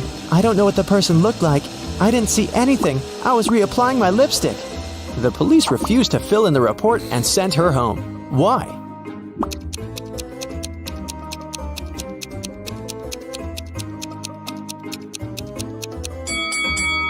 If the woman was applying her lipstick, she must have been looking in that huge mirror every bathroom has. No one could have approached her from behind without her noticing it. She probably just lied and made up the whole story. An iced tea cafe owner reported that someone had stolen all the money when he had left for 2 minutes. The police interrogated 3 customers. Tatum, a teenager, said that she'd been listening to music and minding her own business. Charles, a middle-aged man, said that he'd just arrived a couple of minutes ago and hadn't seen anything. Skylar, a doctor, said that she had been focusing on her book and her drink and had seen nothing.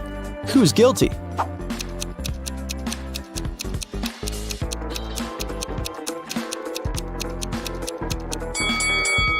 Charles said that he'd just arrived, but look, the ice in his drink has melted. He definitely has been there for a while, not just a couple of minutes. Julie worked in a Prada store in New York. Everything there was expensive, and most clients paid by credit card. But one day, she got a client who got a purse, a wallet, and a dress. All that cost her $3,990. But the woman decided to pay in cash. Julie refused to sell the items to the client and called the police. Why?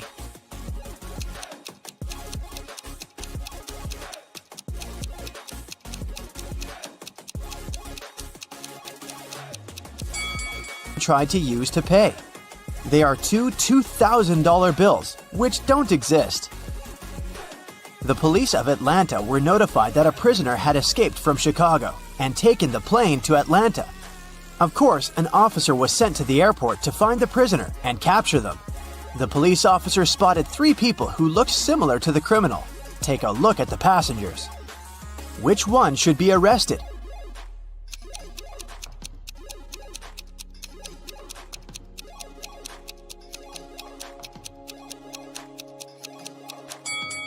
The prisoner must be this guy. He's the only one who doesn't have any luggage with him. Probably because he was running away and had none. In a small town, a grand robbery happened. Someone robbed a jewelry store in the local mall. At 6:03 p.m., the lights in the whole mall went off for 8 minutes. When the lights came back on, the most expensive jewelry pieces were missing from the shelves. The police interrogated 3 main suspects. Jack said, I was picking out a present for my son in an electronics store when the lights went off. I was so confused as anyone else. Fred said, I wasn't even in the mall at the time. I have no idea what you're talking about. And Stacy said, I was in the bathroom fixing my makeup. I didn't even notice the lights went out. Who is the main suspect?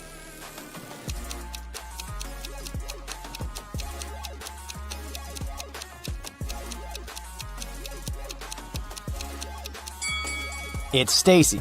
She said that she hadn't noticed that the light had gone out, but they went off everywhere, including the bathrooms. She would have noticed it, so she's lying. Ava has always wanted to get a cat, but her mom wouldn't allow her to have a pet. So, when one day she found a kitten on the street, she brought it home, but kept it a secret. She succeeded for 2 weeks, but one morning she went down to the kitchen. "Have you been hiding a cat in your room?" her mother asked. How did she figure it out?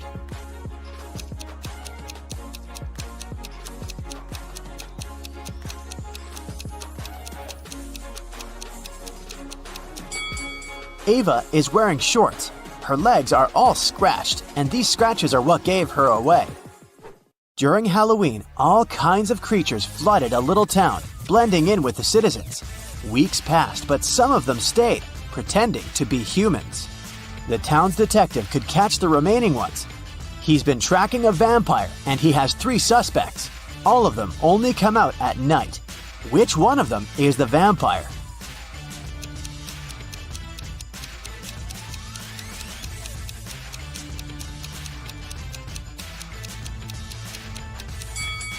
This guy is pale, but it doesn't necessarily mean that he's a vampire. This guy is wearing a silver chain, so he can't be one. But this guy doesn't have a reflection. This is definitely not a human. Ned works in a club, and his job is to check people's ID cards and not let inside any suspicious people or people below the age of 21. Take a look at these 3 ID cards and figure out who isn't supposed to enter the club. Okay, here's the first guest for you. What can you say about this man?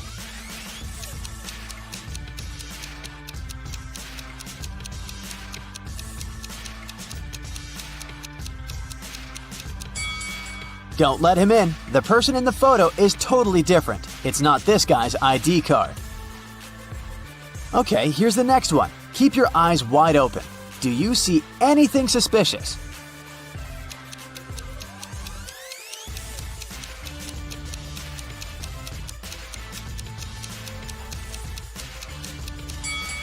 She seems fine. Let her in. Okay, the next one. Check it out and make your decision. In or out?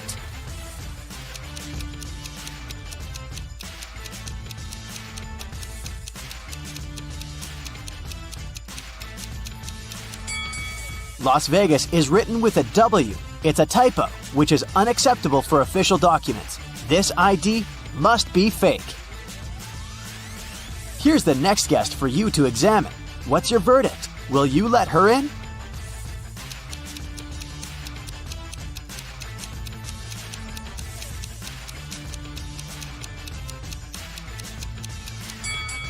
She seems fine to me. It must be safe to let her in. What about this girl? Is anything off here?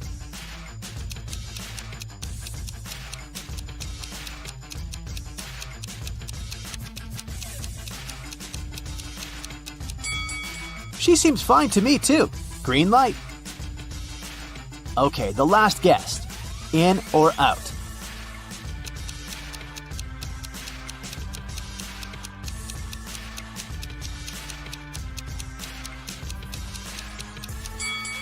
Look, the woman in the photo has a brown right eye and a green left eye. The real woman has a brown left eye and a green right eye.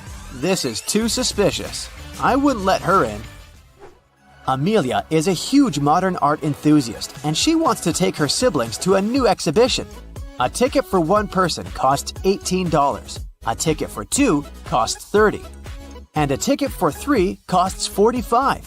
If she wants to pay as little as possible, should she invite her 2 siblings at once or go with each of them separately?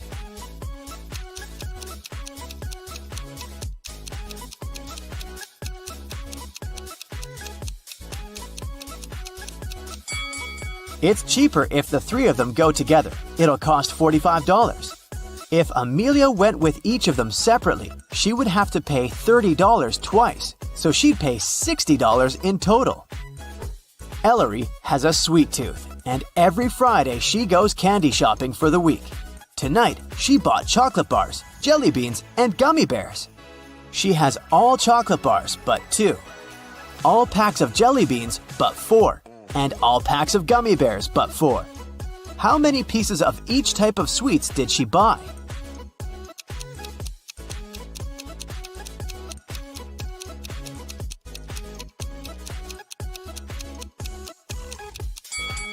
Chocolate bars are all but 2, which means that there are 2 packs of jelly beans and gummy bears together.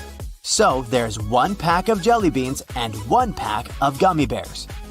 Chocolate and gummy bears are 4 together, so there are 3 chocolate bars.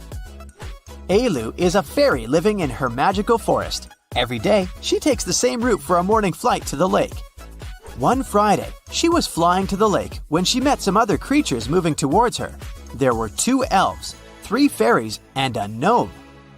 How many creatures were going to the lake that Friday morning?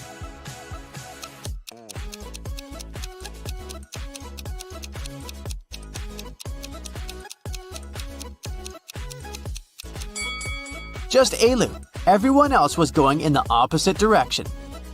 Lily and Della are twin sisters. Both girls failed their history test at school, and their mother made them study all weekend. In the middle of the day, Mrs. McAdams came to check on the girls. Take a look at Lily and Della. Which of them hasn't been studying?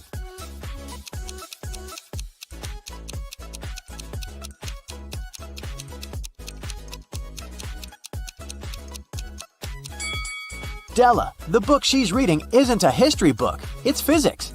She must have grabbed the closest book as soon as she heard her mother's footsteps. A rich lady was booking into one of the best hotels in the city. When she got her key, she noticed that her bags had been stolen. The police interrogated 3 main suspects. Mr. Collins said, "I wouldn't steal anything. I'm rich. I live in the penthouse on the 20th floor." Mrs. Jones said, "I've just returned to the hotel. I've been out all day." And Mrs. Smith said, "I wouldn't steal anything. I have too much stuff myself."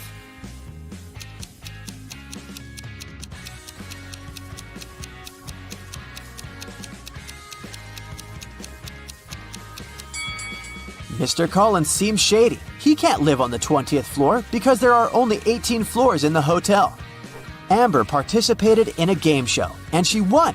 She got 3 exclusive gifts: a Givenchy purse, Armani sunglasses, and a Porsche. But here's a catch. She is to pick her presents herself by choosing between the original and a replica. You need to help her pick the correct prize. Here are 2 Givenchy purses. One of them is the original, and the other is a replica. Which one should Amber choose?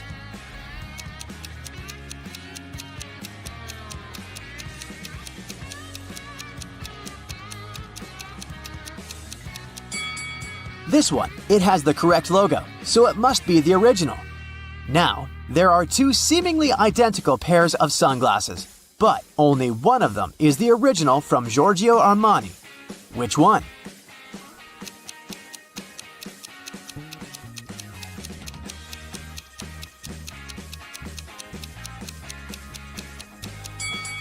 This one, with the correct logo. And finally, the Porsche. Let's see if you remember their logo.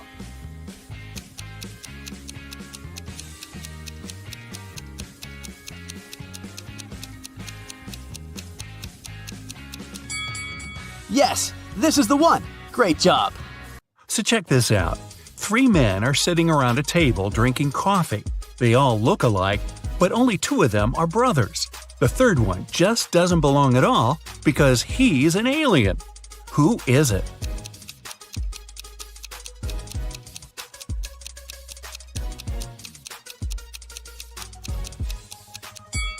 It's the man sitting on the right. He's got 12 fingers.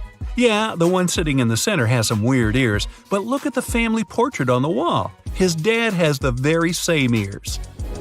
Gabrielle is a shop assistant in a department store. Right now, there are 3 people in the fitting rooms. There's Jessica, the woman wearing a green dress, Sean, a man wearing a leather jacket and skinny jeans, and Alex, the man who's trying on a larger-sized pair of jeans that Gabrielle just brought him. One of the clients is an alien. Help Gabrielle figure it out. Who's the alien?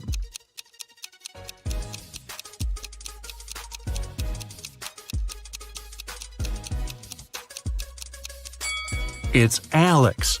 Take a closer look at his feet. Only a reptile or an alien would have feet like that. Jessica was walking through the dark woods. Suddenly, she saw a castle. Probably belonged to a witch or something.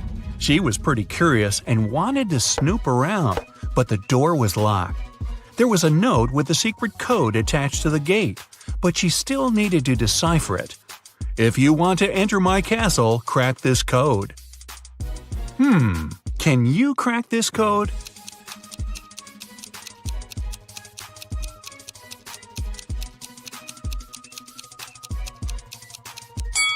The answer is witch. 2 stars after wing means you need to get rid of the last 2 letters. Same goes for the word tea. For the word chair, you need to cut off the last 3 letters. See? Eric went to the supermarket and grabbed 2 oranges and a watermelon. It cost him $6. Helen went to the same supermarket. She grabbed a lemon, an orange, and a watermelon. She paid $8. The oranges, lemons, and watermelons all have different prices. What's more expensive, an orange or a lemon?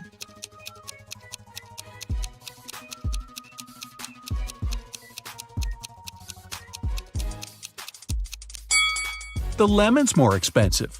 Eric had 2 oranges and a watermelon, which cost him $6. The 2 fruits have different prices, so it can't be 2 plus 2 plus 2. The only possible combination is 1 plus 1 plus 4, so the watermelon cost $4. Helen paid $4 for the watermelon and $1 for the orange. So now we know a lemon costs $3. David and Hannah got stranded on a tiny uninhabited island. They had no radio or cell phones, so they couldn't call for help. There were no trees on the island, so they couldn't even make a smoke signal. Suddenly, Hannah noticed a plane circling the sky, searching for them. But it was flying too high. There was no way the pilot could see them. That's when she got a bright idea. Soon after, the plane spotted them and picked them up. What was Hannah's idea?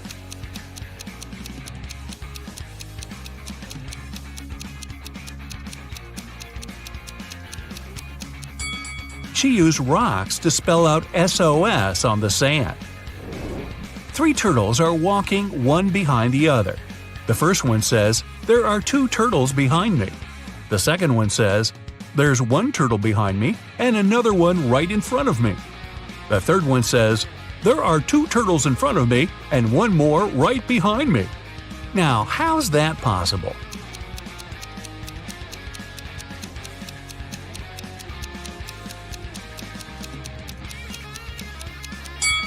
Well, they're walking in a circle, very slowly. On a farm, there's a cow, 2 horses, and a cat.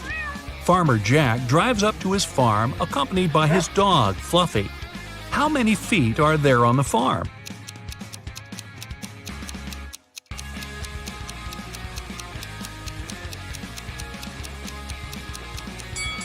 There are only 2. Cows and horses have hooves. Dogs and cats have paws. Only Jack has feet. You find yourself trapped in a medieval castle, far away from civilization. Boy, your vacation isn't turning out as planned. You can't jump out the window because it's too high off the ground. The only tree near the window doesn't look sturdy enough for you to climb on down. However, there are 3 doors, one of which can lead you to freedom. Behind the first door is a fierce fire. Behind the second door are hundreds of venomous snakes. And behind the third door, there's a pitch-black maze. Who knows what surprises are waiting for you there? So, which door should you choose?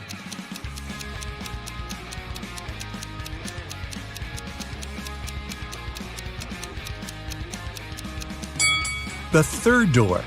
You just need to break off a tree branch, turn it into a torch by lighting it in the first room, and go through the maze.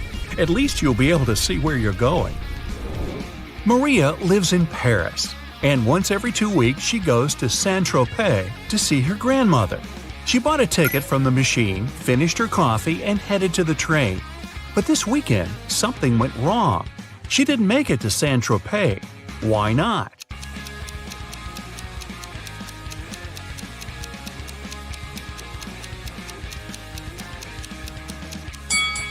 She bought the wrong ticket. It says Saint-Tropez, Paris, but she needed Paris, Saint-Tropez. When she tried to get on the train, the conductor immediately told her she had the wrong ticket, and she just didn't have enough time to change it. Emma's a big fan of all things pink. She lives in a one-story pink house. She has a pink cat, a pink dog, a pink hamster, pink walls, pink doors, and even a pink fridge. What color are her stairs?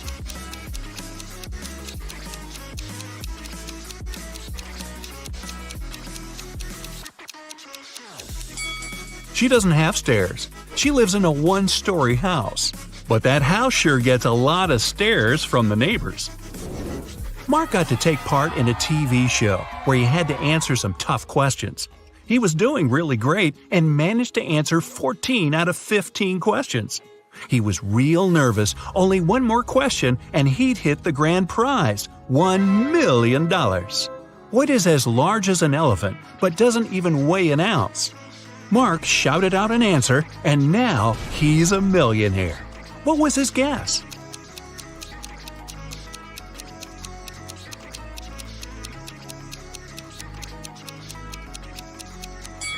It's shadow.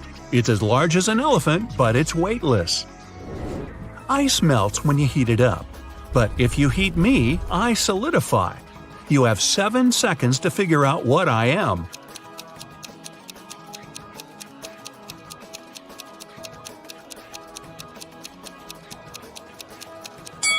I'm an egg. Hey, don't crack me up. Paolo was on a mission to take some nature pics for his blog. As he was walking through the forest, he fell into a deep pit. He tried to climb out, but when he grabbed onto a rock, it broke off and water started to pour in. The pit was filling up fast. Paolo saw a deflated ball, an empty barrel, and a piece of wooden board. What should he use to get out of the pit?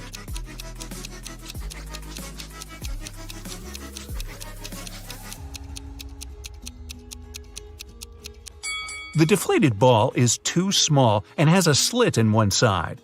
The wooden board wouldn't support his weight. The best option is the empty barrel. It might just keep Paolo afloat. Anthony majored in accounting at the university. His roommates wanted to test his intelligence. They took 3 envelopes and wrote some messages on them. Then, they put the answers to Anthony's upcoming exam in one of the envelopes. Only one envelope has a truthful message written on it. The other 2 are lies.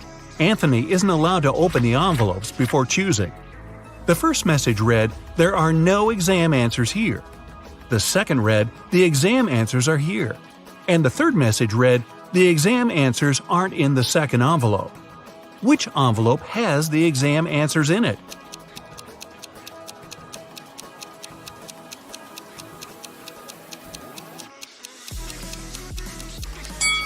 The first envelope has the answers in it. The first and second envelopes are lies. The third one's telling the truth. A man was driving along a country road when one of his tires burst. While changing it, he accidentally lost all 4 wheel nuts. The road was deserted and the driver was afraid he'd be stuck out there all night. But an old lady walking by said something to him that changed his luck for the better. What advice did she give him?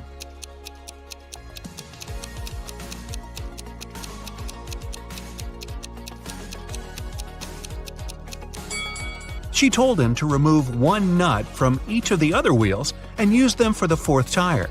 This way, he could get to the nearest service station. King Archibald had no one who could inherit his throne. That's why he decided to hold a contest to find a worthy successor. He gave a seed to every participant and announced that the person who grew the healthiest and most beautiful plant would become the next king or queen. On the final day of the competition, the king saw hundreds of people with plants of all sizes and shapes, but he ignored them all. He ended up choosing a lady holding a pot with nothing in it but moist dirt. How come she won?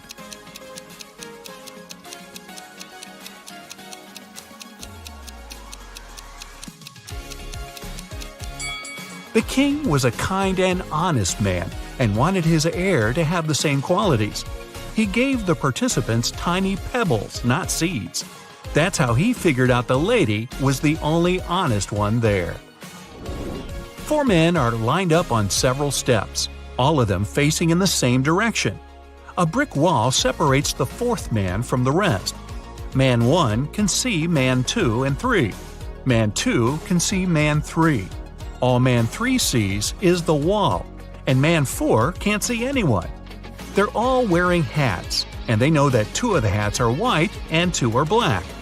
Which man will be the first to figure out and shout out the color of the hat he's wearing? Obviously, the men aren't allowed to turn around, talk to each other, or take their hats off.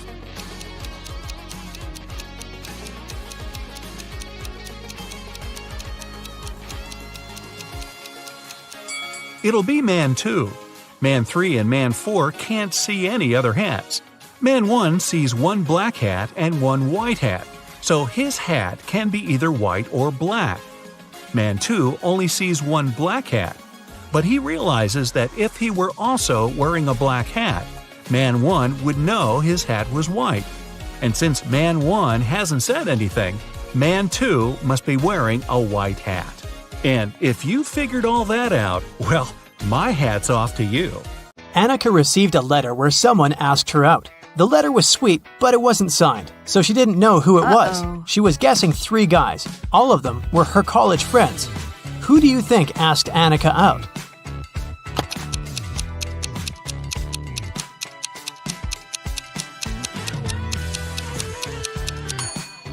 Look at this sign at the end of the letter. This guy has the exact same tattoo, so I bet that the letter is from him.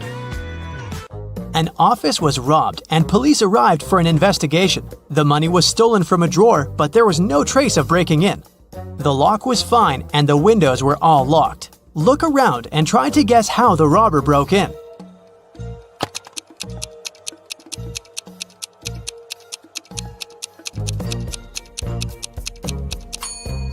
Look at the ventilation gate. It's slightly open. The robber must have used this way to get into the office and get out. A police officer was following a robber around the city. Suddenly, the robber entered the hospital and disappeared. When the police officer entered the building, there were 3 workers. One of them must be the robber who dressed up to pretend to be a doctor. Can you tell who?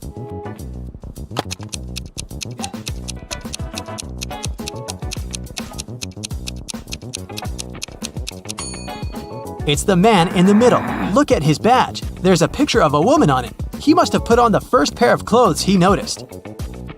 At daylight, someone painted a wall of a museum, and the police were looking for the person who did it just an hour after it happened.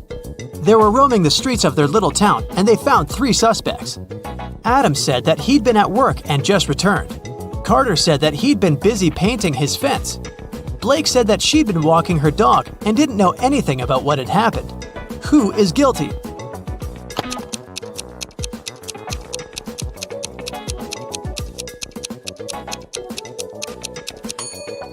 It's Carter. He has paint on his hands, and it indeed goes in line with his alibi that he was painting the fence. But his fence is red, and the paint on his hands is blue, just like the painting on the museum's wall. Mrs. Roberts, a math teacher, returned to the classroom after visiting a principal's office and took a sip of her coffee. She had to spit it out immediately because, instead of coffee, there was blue ink inside. Can you tell which student pranked her?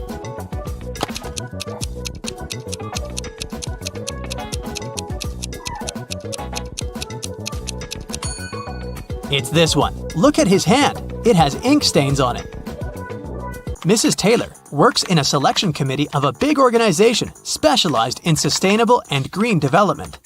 There is an open position for a researcher and she's looking through the applicants. Many of them are fake, either sent by underqualified people or generated by robots. Her task is to filter out real applicants and she needs your help. Let's start with this one. What do you think? Is it a real application?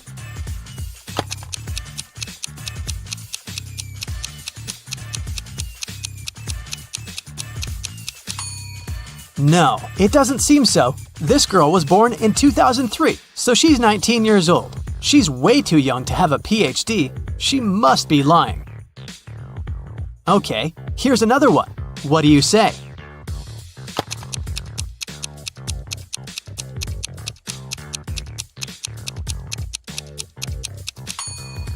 This seems to be another fake. Look at his birthday. There was no February 29th in 1991. This application must have been generated by a robot. Okay then, here's the next candidate for you. What's your call?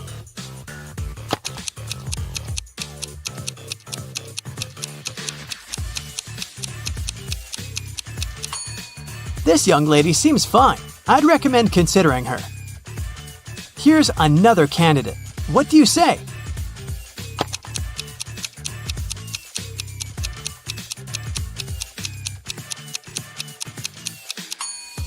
He seems fine to me too.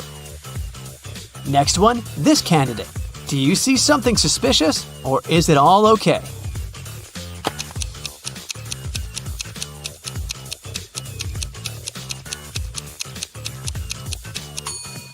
Of course not. Look at the photo. It's some random photo of a cat. People don't use such pictures in their CVs. It must be a computer-generated fake. Okay, one last candidate to consider. In or out? What do you think?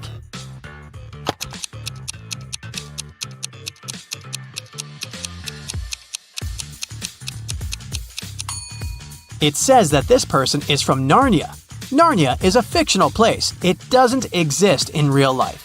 So this CV must be fake too. A woman called the police and reported that she was robbed. She said that she was in a restaurant bathroom, fixing her makeup when someone attacked her from behind. She couldn't see the person and didn't know what they looked like. The police didn't believe her. Why?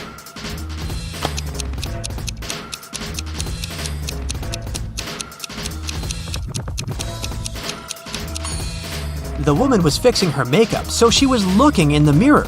If someone tried to approach her from the back, she would definitely see the person. So she lied and made up the whole story.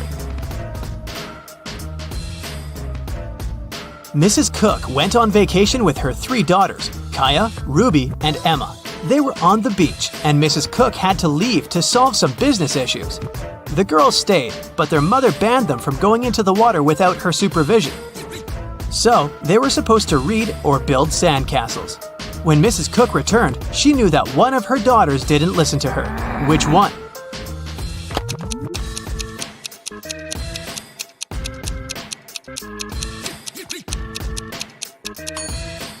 It's Kaya. Look, her hair is wet. This wouldn't happen if she didn't go into the water. There was a robbery in a neighborhood. Someone stole the seeds of rare and beautiful flowers from Mrs. Patterson, which she brought from abroad. The police interrogated several neighbors. Mr. Clark said, "I don't work in my garden at all." Mrs. Moore said, "Mrs. Patterson showed me these seeds and gave me a couple of them, but I'd never steal anything." Mr. Campbell said, "I'd mind my own business." Who stole the seeds?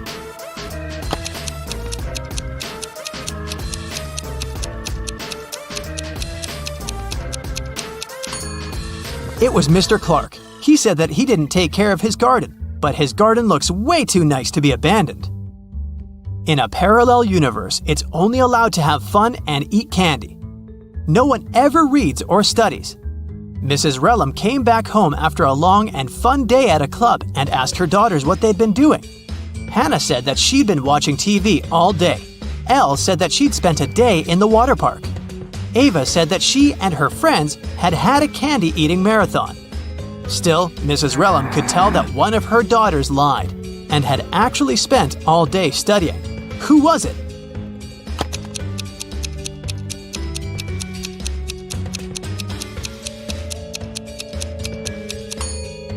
It was Hannah. Look, the TV is unplugged, but there's a book with her in bed. She's definitely been reading it. On the weekend, Kira and her friends were supposed to celebrate a birthday of a friend online, but Kira didn't feel like it and didn't show up. On Monday, in school, she explained that something had happened and she hadn't had electricity or internet all day. So she'd spent the day in front of the computer writing her midterm paper. Her friends didn't believe her. Why?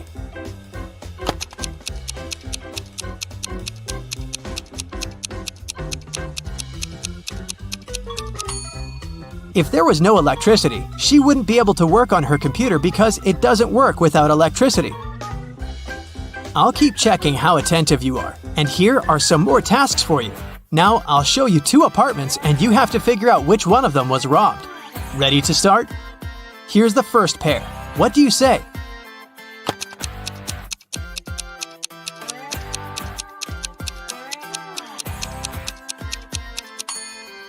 This apartment has a broken window, so obviously it's this one. Okay, great. Now the next one.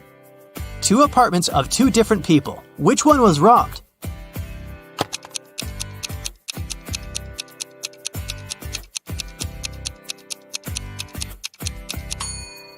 This one is way too trash to be a regular mess. I bet it was robbed.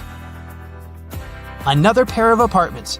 Can you see which one someone had broken in?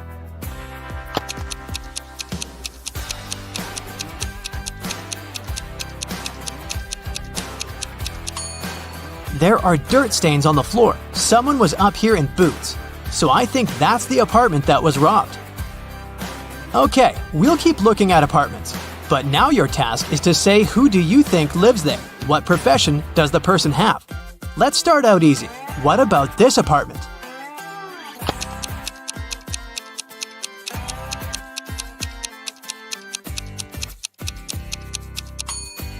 Paintings, brushes, it definitely belongs to an artist. What about this one? Do you have any ideas?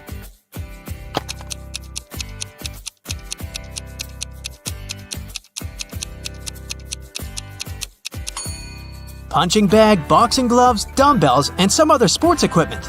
I'd say there's a boxer living there. Take a closer look here. What are your thoughts?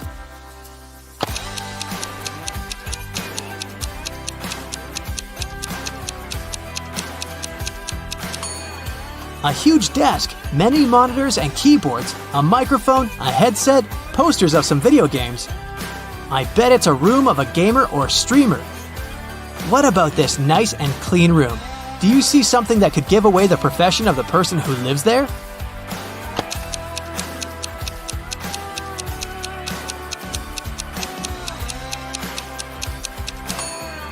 There's a ballet bar, and there are also some tutus in the wardrobe.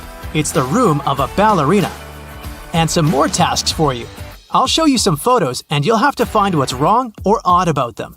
Here's the first one. What do you say?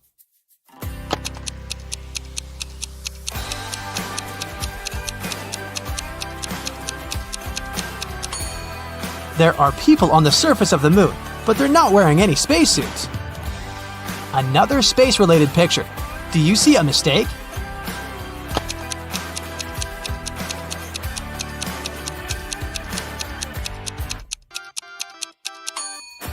Look closer.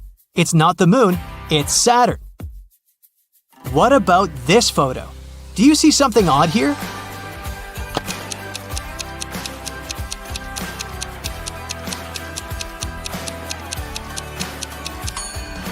Look at the way this guy is eating a banana. You're a secret agent undercover. Today, you're gonna visit a small town on a difficult mission. You need to download all the data from computers located on the 60th floor. If everything goes well, you'll get a promotion. Be careful not to make a mistake. The town's on a remote island. Your boss gives you a city map with the target marked on it. You suit up in ordinary clothes, take a flash drive, a flashlight, a lighter, a phone, and a flare. You reach the island in a small boat. You get out on the shore and you see 3 roads marked by signs. There are skyscrapers in the first sign. A hut is in the second one. The third sign has trees in it. Which road will you choose?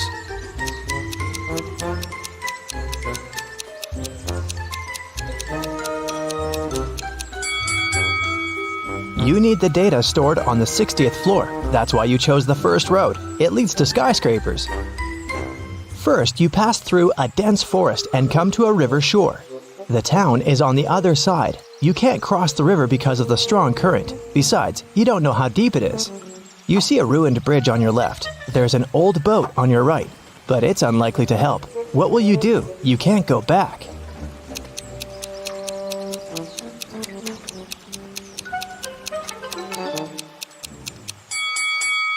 Look, there's a hatch in the grass. It seems to be an underground tunnel passing through the river. You open the hatch and go down. It's dark, quiet, and cold here. You turn on the flashlight and see an empty bottle and a basketball on the ground. You direct the light further and see, wow, it's a creepy girl with long black hair. She's just staring at you, saying nothing. You're scared, but you're not gonna run. This girl is not real. But how did you know that?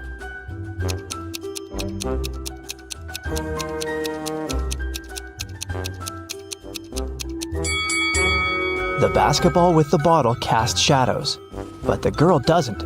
She's just a dark memory from your past.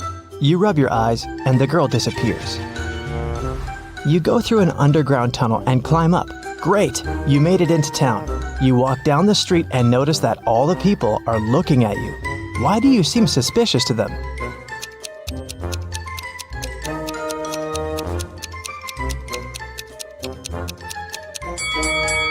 You've just come out of an underground tunnel. Your clothes and face are pretty dirty, so you're gonna stand out a bit.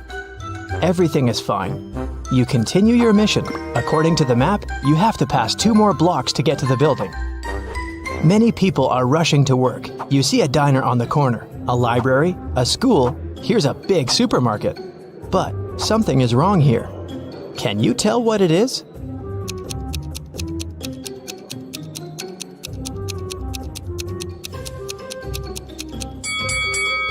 There are no cars on the roads. You're approaching the skyscraper. You try to open the door, but it's closed. Take a look around and decide how to get inside. You have 3 options: a fire escape, a hatch, and find out yourself.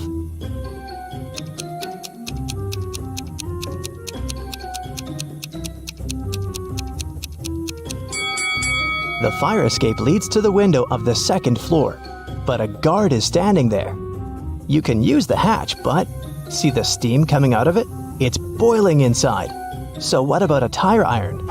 You can use it to break the lock. You're inside. It's very dark here. You turn on the flashlight, but it breaks down. What will you do to light your way? A flame from your lighter isn't enough.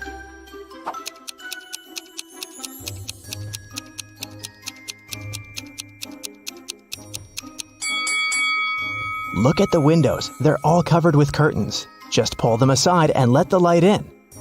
Great. You walk through the spacious hall and hear the flapping of wings. You're looking up. Oh no.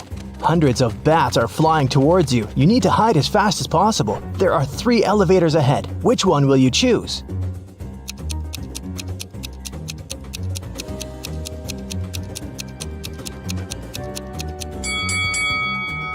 The first elevator is on the 25th floor. It will take too long to get down here. The number 0 is above the 2nd elevator. The 3rd elevator doesn't show any numbers, so it doesn't work. So, the 2nd elevator it is. You press the button of the 2nd elevator and quickly go inside. You push 60 and lift up. The elevator gets stuck on the 35th floor. The lights turn off. You open the hatch and climb onto the roof. You see 2 other elevators coming up to you from below. Which one will you jump in? There's a fire in the 1st elevator. The 2nd one fills with water. What will you choose to survive?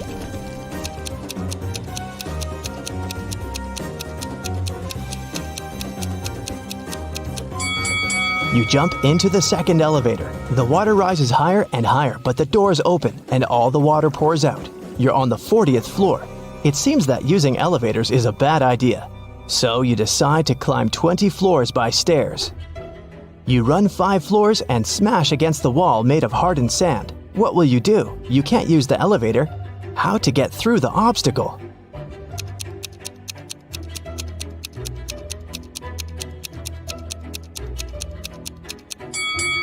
See the flashing fire safety sensor? Use your lighter to activate it.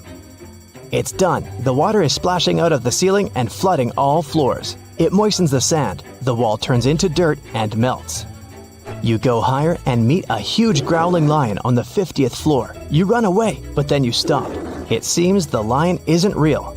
How did you know that?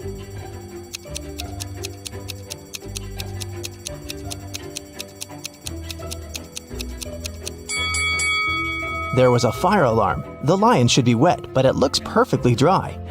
You come back and see a small box attached to the ceiling. A hologram beam emanates from it. 55 is written on the wall. You have 5 floors left. You're almost there. You're tired and sweating. You sit down on the steps to rest and fall asleep.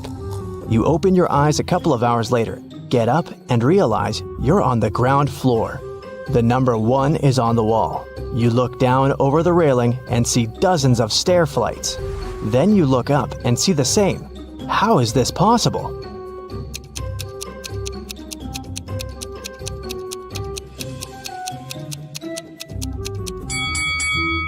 You're still on the 55th floor. Someone's just painted 1 over the numbers. Look, they left a bucket of paint and a brush nearby. You touch the number and feel the fresh paint. You move 2 floors up and meet 2 big guards. They block your way and say, "Only a smart one can pass, so solve our riddle." A young pirate is sailing to an island. A ship with 20 people on board goes towards him. Each of these people has a talking parrot. Each parrot has feathers of 3 colors: red, orange, and blue. A flea lives on each blue feather. How many fleas go to the island?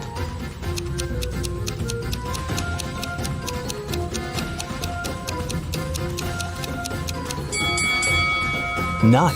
The pirate is sailing towards the island and the ship approaches him. So it's going the opposite way.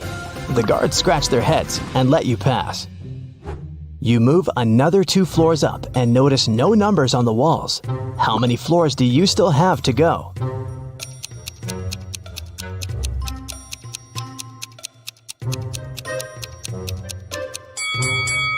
You woke up on the 55th floor. Then you passed 2 floors and met the guards. And now you've advanced by 2 more floors. Therefore, you only have 1 left. You run up the stairs, open the door, and it's locked, of course. You're almost there. What will you do?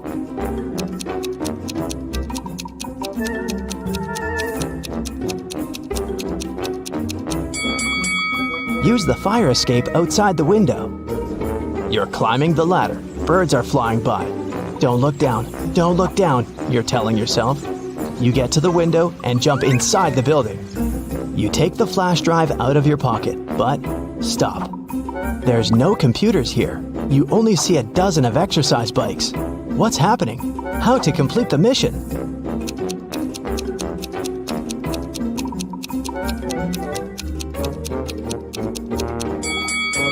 You've climbed the fire escape to the 61st floor. You need to go down 1 floor. The door heading downstairs is locked. There are no elevators here. You walk between exercise bikes and touch one of them with your hand. Energetic music turns on. All exercise bikes start pedaling. A female voice from the speaker asks everyone to start training. Whoever cheats will have to stay in this room forever. Whoever pedals fast will get what they want. You don't want to stay in that room, but which bike to choose?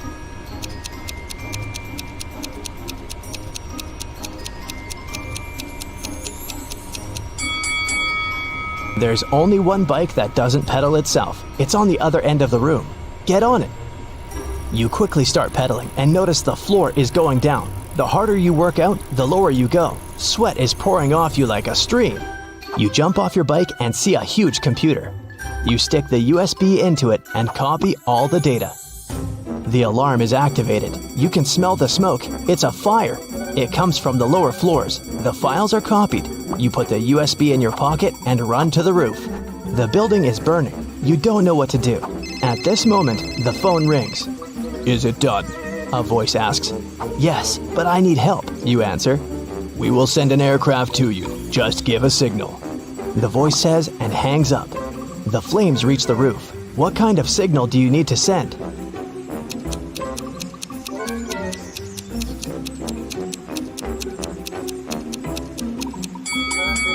You have a flare, remember? You release the signal rocket in the sky. A few seconds later, a plane appears. It throws a ladder down to you. You jump on it and fly away. Mission complete. Thirsty on an island. Simon was shipwrecked and washed up on the shore of a deserted island. He's thirsty, and the only thing he has is a plastic bag and a straw. After looking around, he sees a juicy cactus, a tall leafy tree, a dirty pond, a pool of mud. How can he use the plastic bag to get water?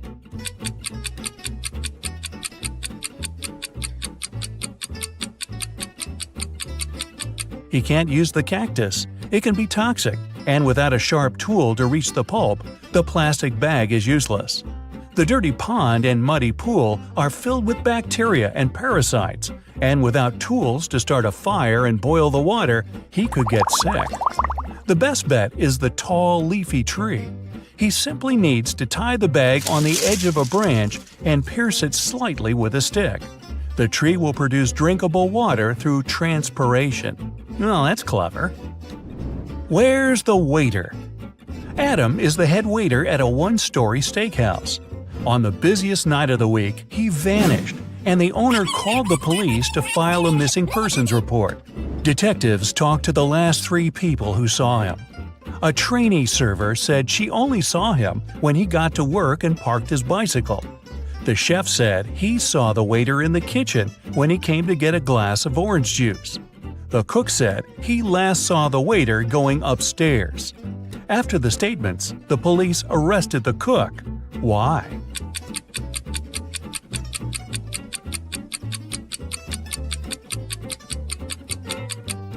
This was a one-story restaurant. He couldn't have gone upstairs. Spilling the tea. Susie went to study for her university exam at a coffee shop. She ordered a white tea and sat down. 10 minutes later, she got up to go to the bathroom. When she returned, her laptop wouldn't turn on and her teacup was empty. Someone had spilled the tea on her computer and cleaned it up. She called the manager, told him what happened, and they came up with 3 suspects. The barista said he had been swamped and didn't see anything. The supervisor said he was sorry that the milky tea spilled on the computer, and he could see if insurance would cover the cost. The head barista said he was sorry the milky tea spilled on her laptop, and he'd make her another one while they waited for the police to arrive. Immediately, the store manager knew who did it.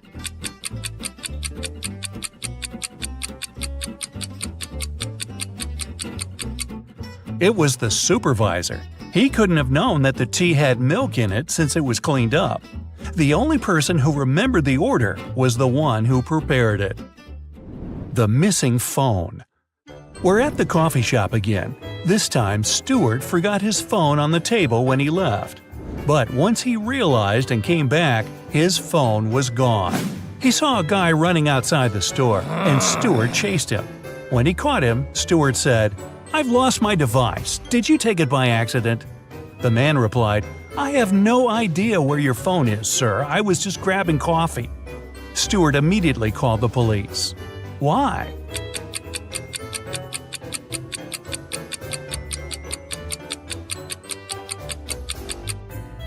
Stuart told him he lost his device. That could have been anything from a smartwatch to a camera or something else. The guy couldn't have known it was a phone unless he took it. Where did the baker go? The Cupcakes Den is a local shop that became famous for its tasty, well, you guessed it, cupcakes. On Monday morning, the head baker vanished, and the shop couldn't deliver the 200 cupcakes they had promised for a birthday party. The owner called the police, and they had 3 suspects in their custody. The helper said he had gone out to buy more frosting, but when he returned, the baker was gone. The waiter said he had been cleaning the shop of the massive mess from making the 200 cupcakes. The manager said he was meeting with a new supplier to get more beef jerky at the shop. The detectives knew who was lying. Can you guess it?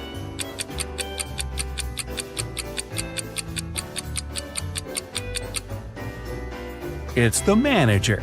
Who needs beef jerky at a cupcake shop? Get the last question right. Adam was taking part in a brain teaser TV game show, and he had one last question to answer before winning $50,000. He was tired and decided to call his best friend Luke to help him. The host asked, If you could rearrange the order of the letters in this word, ACIPCIF, what does it show? A country, a city, a large mountain, or an ocean? Luke answered correctly. Can you?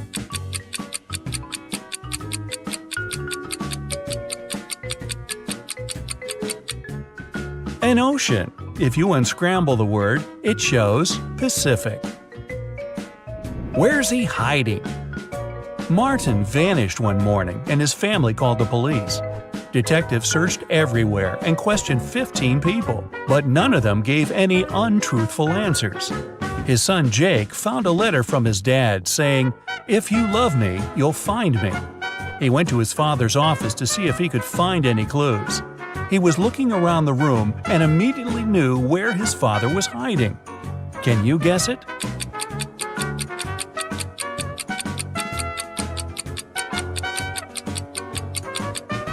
On the wall, there's a picture frame with his dad's cabin, and it's got a hand-drawn circle on it.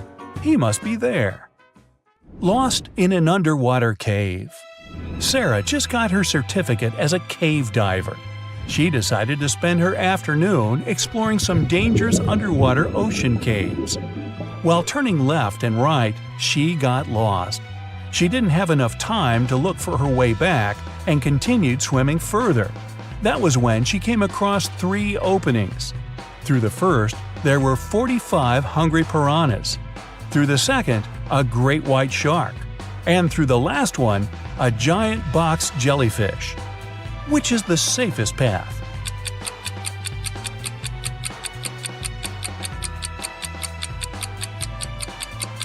The first one. Piranhas are freshwater fish. They can't survive in salt water. The van. Susan was outside watering her plants when she noticed 3 people dressed in black clothing carrying electronic devices from her neighbor's home. She asked them what they were doing, and they said they were from a moving company. Immediately, Susan called the police. Why?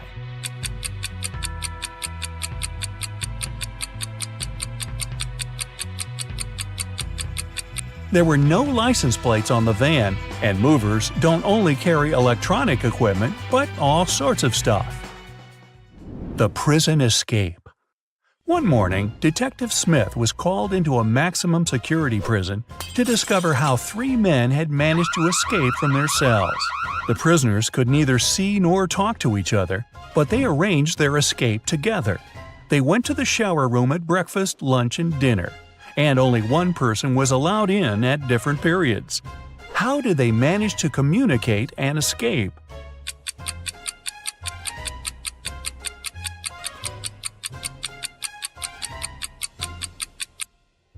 They wrote messages to each other on the bathroom mirrors, used steam to read them, and planned their escape together. The villa disappearance. It was a cold, rainy weekend.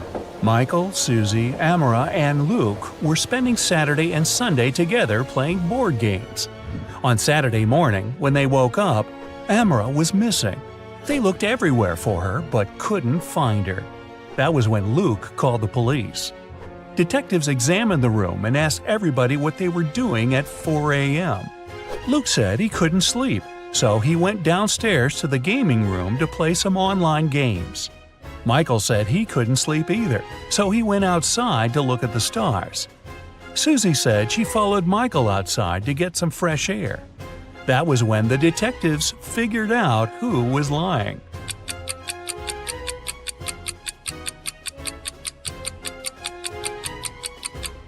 Michael and Susie. It was a rainy weekend, remember? The cursed photo. Alan was on his final stretch to becoming a detective. He passed a bunch of assessments until he reached the last one. This was where his attention to detail skills would be tested. The chief of police handed Alan a photo. He told him, "This is Michael. He's having a birthday party. But something in this photo is very eerie." Alan spotted it in 2 seconds. Can you?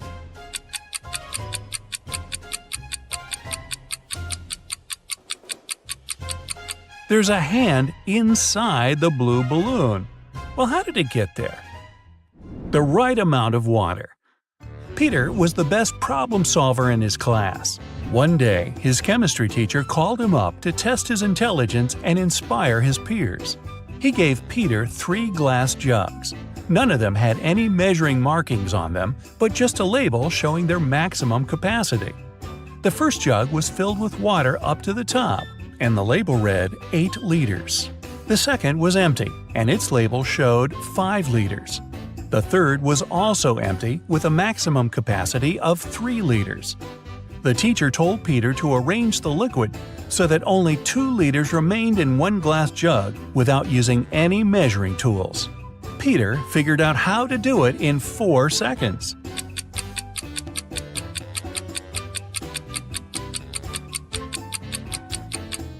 First, he needs to fill the 5-liter jug all the way to the top. Then he needs to pour the water from the 5-liter jug into the 3-liter jar until it's full. What remains in the 5-liter jug is 2 liters.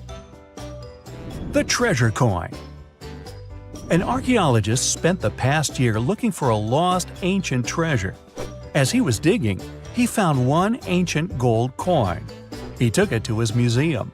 When his colleagues carefully cleaned the coin and took a closer look, they refused to accept it. Why?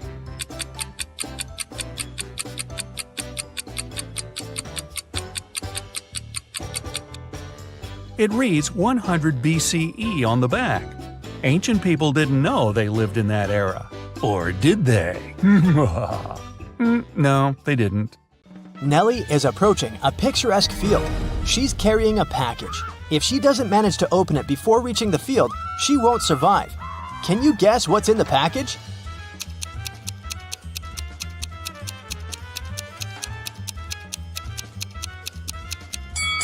Nelly is skydiving. There's a parachute in her package. After a safe landing, Nelly decides to take a walk in a sunflower field. Can you help her spot 3 odd things about this area?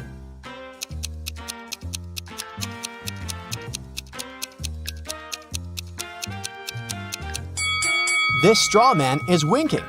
This sunflower has teeth. And there are 2 suns in the sky. Nelly walks too far and gets lost in the woods. She wanders around for a while and meets 4 guys sitting on one big tree. Can you help her rank them in order of foolishness?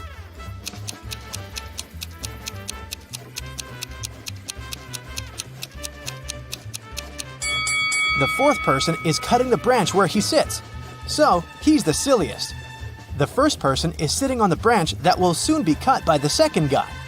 So the first person is the second most foolish. The second person doesn't see that he's about to fall too, so he's the third. And finally, the third guy. He's a bad person, but definitely not a stupid one. Nelly moves on and finds a highway. 3 people offer to give her a ride to the nearest town. Can you help Nelly choose the safest driver?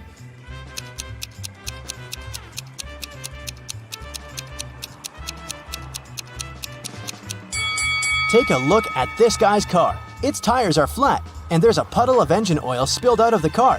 Probably not the safest choice. This beautiful lady and her car are both translucent because they're ghosts. As for this gloomy trucker, he looks pretty reliable. Yeah. Nelly enters a local coffee shop and meets 2 ladies. Both ladies tell her that they are daughters of a famous billionaire. Can you guess who's lying?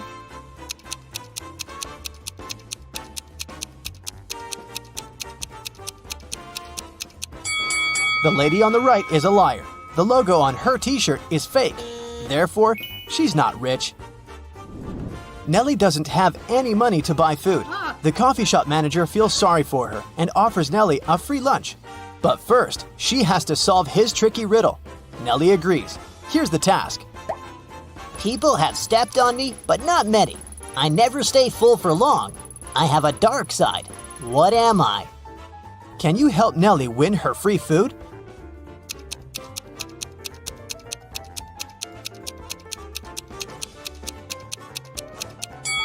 The correct answer is the moon. Nelly is eating and looking through the pictures hanging on the wall. Suddenly, she sees something weird. Can you spot any odd details too?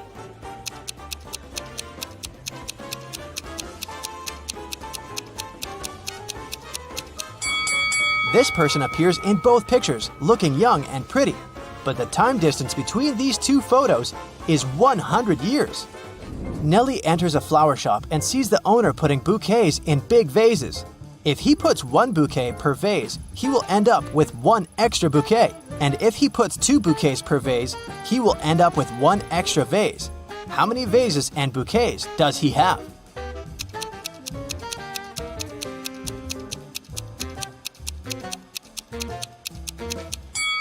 He has 3 vases and 4 bouquets. The flower shop owner offers Nelly a job. He has just received a delivery. There are 3 boxes labeled red roses, white roses, and red and white roses. Each box is labeled incorrectly. Nelly has just one chance to pick up a flower from any box and then label the boxes correctly. Can you help her accomplish this task?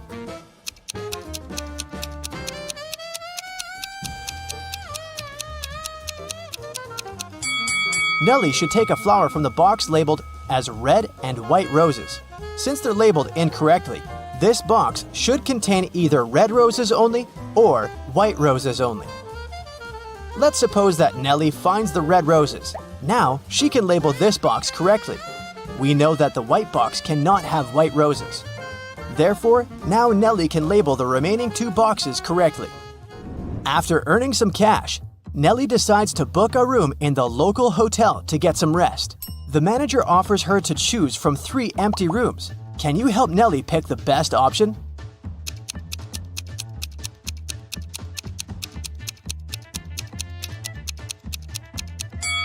There are cracks in the window glass in the first room. Very unsafe. And there's a zombie hiding under the bed in the third room. So, Nelly should choose the second one. Nelly locks herself in the room. She opens the window and stands nearby, breathing fresh air. Suddenly, she throws something out of the window. Nelly passes out very soon after doing that. That's a mystery because she's perfectly healthy and nobody did anything to her because the door is locked. Can you find any logical explanation for what happened here?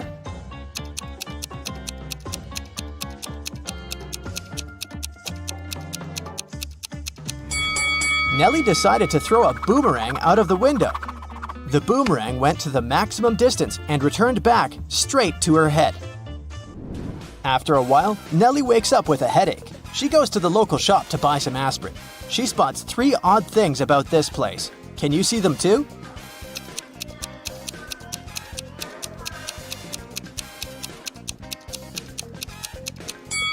There's corn on the shelf along with napkins and toilet paper. The announcement offers an 800% discount. That's too good to be true. And finally, the shopkeeper is wearing 2 pairs of glasses. Suddenly, the shopkeeper begins to yell, "Someone stole my money!" And he locks the customers inside the shop and calls the police. They arrive and question 4 suspects. Maya says, "I came here to buy water for my 12 o'clock yoga class. I'm 20 minutes late because of you."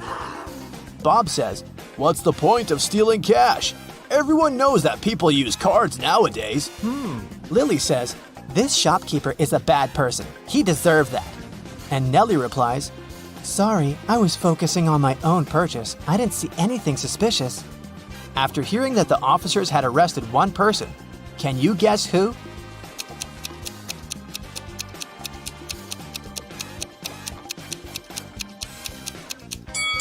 Maya, take a look at the clock on the wall. It's only 10 a.m. She's not late, therefore she's lying. Nelly is walking down the street. She sees a cozy garage sale organized by Miss Green. The fixed price for any item is only $1. Amy buys an old dress. Phil takes this beautiful antique vase, and Vivienne purchases a shabby vintage suitcase. Nelly comes over to Miss Green and says, "Oh, "Madam, you've just sold an expensive thing for a song." what? What does she mean? Can you guess?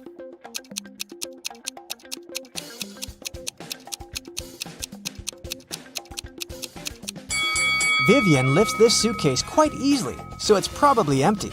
And besides, it has holes in the bottom. Therefore, it can't be precious. This vase isn't antique. It has a sticker from a dollar store. Although this dress is dirty and torn, it has a large, expensive brooch pinned to it, so many gemstones can't cost just $1. Nelly asks Miss Green if she can use her bathroom. Miss Green says, Sure, it's at the end of the corridor. Nelly is walking down the corridor and confuses the doors. Nelly ends up in this messy kitchen. The door won't open. Can you help Nelly find a key?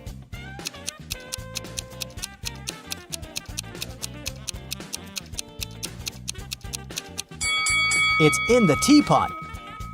And Miss Green enters the kitchen and tells Nelly, I'm a witch, young lady, and I'm gonna give you a gift if you manage to solve my riddle. Oh, yes. Nelly agrees. Here's the task. It starts with T, it ends with T, and it's full of tea. What is it? Can you solve this mystery?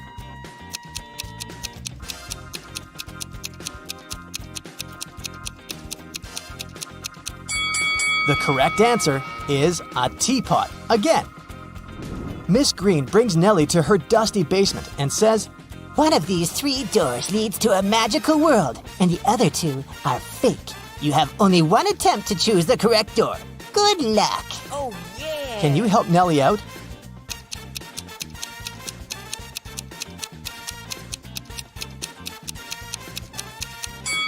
She should choose the 3rd door. Take a look at the floor. Dusty footprints lead to the 3rd door only, which means that doors 1 and 2 are fake.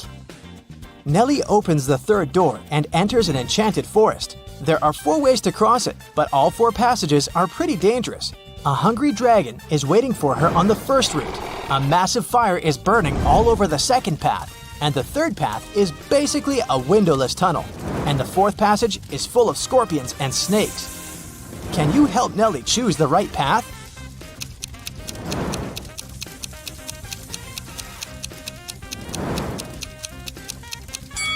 She should pick the 3rd way. The tunnel doesn't have windows. But who said it doesn't have an exit? Nelly walks the tunnel and finds herself in a beautiful castle. The guard says, "This castle is yours if you manage to crack my riddle. I can fill a room, but I take up no space. What am I?" Can you help Nelly win the castle?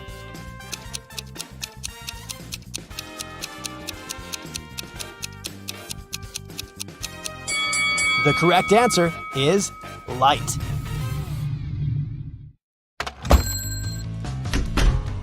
A rich lady booked into one of the best hotels in the city. When she got her key, she noticed that her bags had been stolen. Oh, no. The police interrogated 3 main suspects. Mr. Kramer said, "I'm going to see my friends now. I've spent the day in my room." Mrs. Harrelson said, "I wouldn't steal anything. I'm rich." Mr. Scott said, "I've been walking my dog and have just returned. I know nothing about it." Who is the criminal?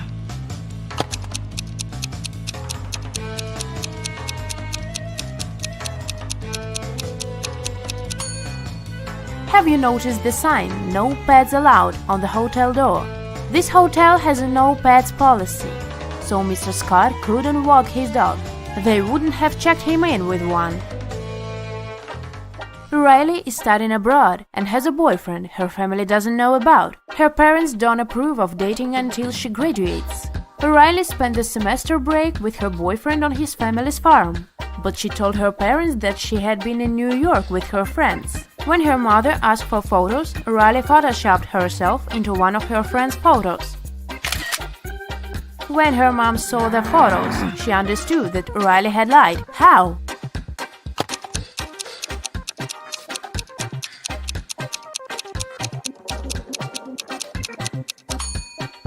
Look, Riley is the only person in the photo who doesn't have a reflection in the mirror behind.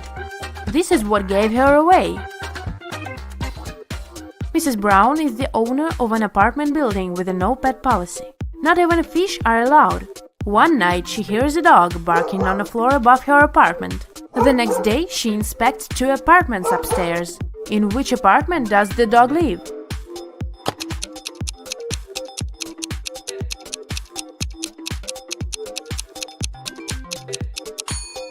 Look, there is a dog leash hanging in this apartment. It must be the one.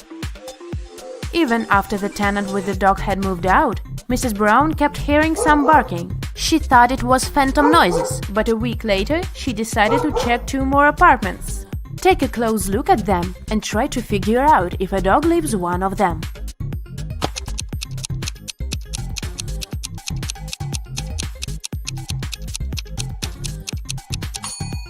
Yes, a dog lives in this apartment. Look, there is a dog hair all over the bed. Jane came home from school, looking forward to eating her favorite waffles she had prepared in this morning. Unfortunately, someone had eaten half of them. Furious, she questioned two people in the house, her friend and her dad. Both of them were sitting at the kitchen table. Both denied having touched her food. Who lied?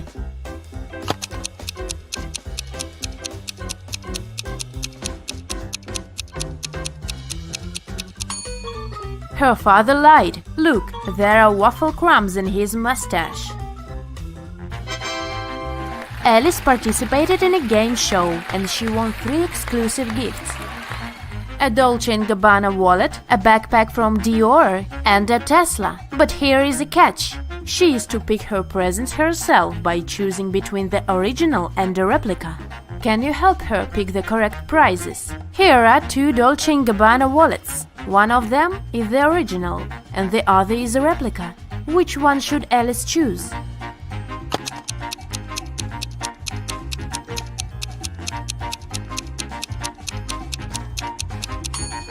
This one. It has the correct logo, so it must be the original. Now look at these seemingly identical backpacks. Only one of them is the original Dior bag. Which one?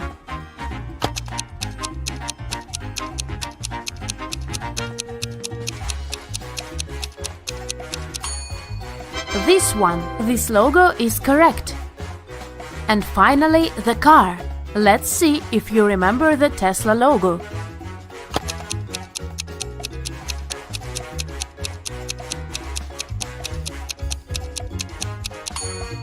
Yes, this is the one.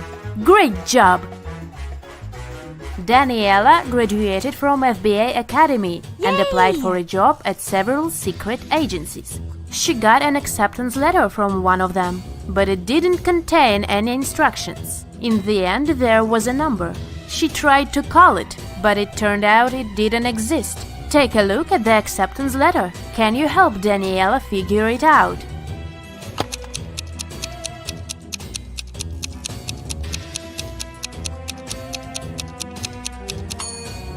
It's a secret message, of course, and figuring it out is one of the tasks.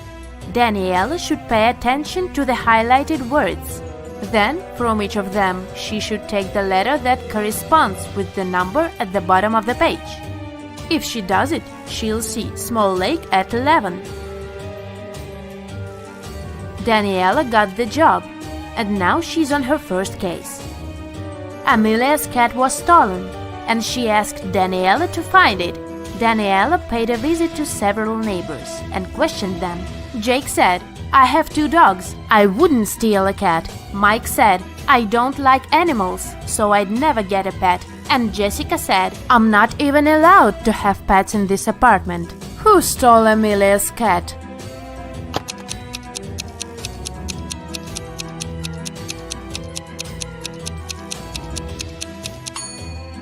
Have you noticed a cat house in Mike's apartment? Why does he have it if he doesn't like pets? He must be the catnapper.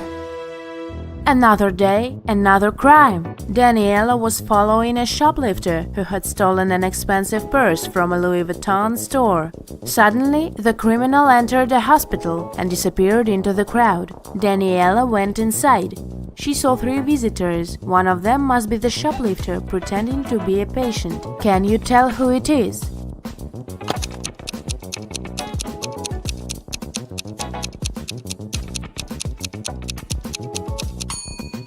It must be this woman. That young woman is pregnant, and this one is wearing high heels, so she wouldn't have been able to run fast. On Monday morning, a big sum of money went missing from the accountant's safe, and Daniela arrived to investigate. She had 3 suspects. John said, "I was in my office all morning because I needed to do some urgent work." Elizabeth said, "I was drinking my morning coffee in the cafeteria and answering emails." And Julia said, I was in my office finishing some tasks I didn't have time to do yesterday. Who should be Daniela's main suspect?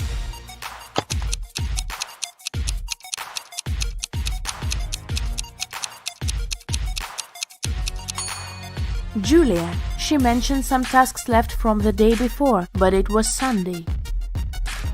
Daniela was spending her Sunday in a theme park when she heard two people arguing. It turned out they were arguing over the car keys left in the park's lost and found. Both were claiming them. Take a close look at them and decide who the keys really belong to.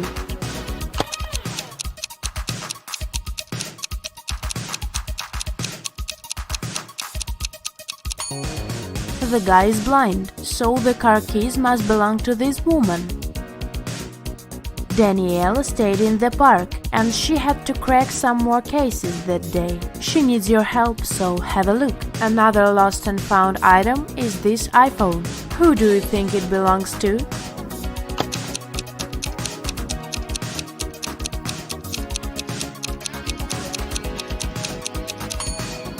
This girl's phone is in her pocket, so the iPhone most likely belongs to the other woman. And the last item is a Louis Vuitton purse.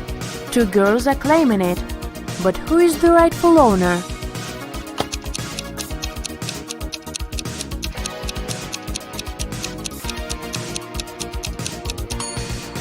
Look, the purse has a keychain with the name Ella. It's the name of the girl on the right.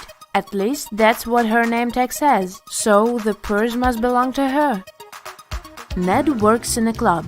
His job is to check people's ID cards and not to let any suspicious people in. Take a look at these IDs and figure out who isn't supposed to enter the club. So here's the first one. What would you say about this man?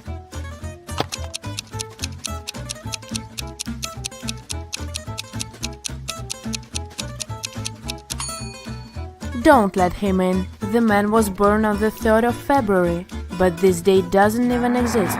It must be a fake ID. Okay, here's the next candidate. What's your verdict?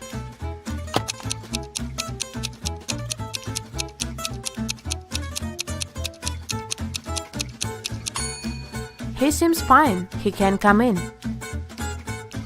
Okay, here's the next guest. In or out? What do you think?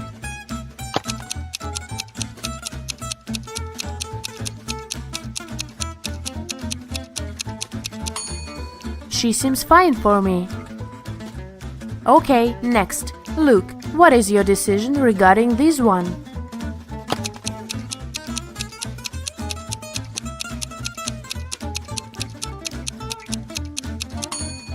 Look, in the picture the woman has a birthmark on her cheek, but in reality she doesn't have any. That's suspicious. Don't let her in.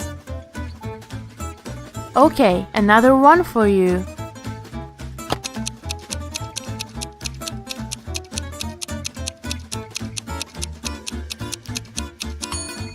Look, the city isn't specified here. It just says Nevada. It's not what other IDs look like. So this one must be fake. I wouldn't let her in. And what about this girl? Would you let her in?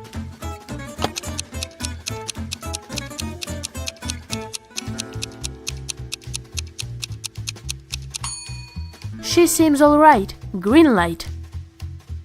Nancy and Mike were going to the Carnival of Riddles, which was scheduled to be in their town during the weekend. It was a very popular carnival that was traveling the country, and everybody was so excited.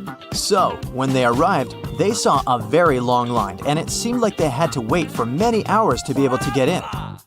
But the ticket salesman left his booth and walked in front of the crowd. He said that he was going to give a riddle to everyone. Since this was the Carnival of Riddles, those who could answer correctly would be able to get inside earlier than others. The riddle was this: I am the beginning of eternity. I am the end of time and space. I am the start of every end. I am the end of every place. What am I?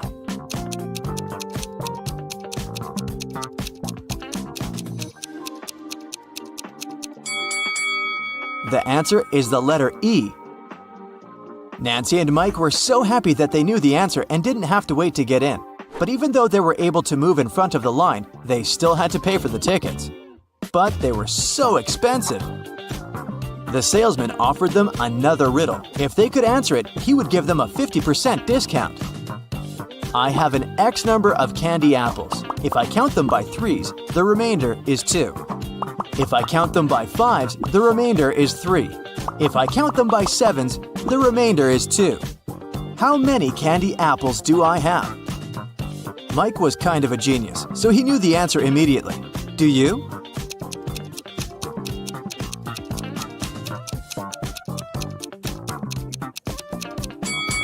The answer is 23. Nancy and Mike were glad to have been able to save some cash to buy snacks. Nancy wanted to get something sweet for herself and her brother, so they went to the candy booth. They had 3 options to choose from. They could either buy cotton candy, candy cane, or a candy apple. Which one should they pick?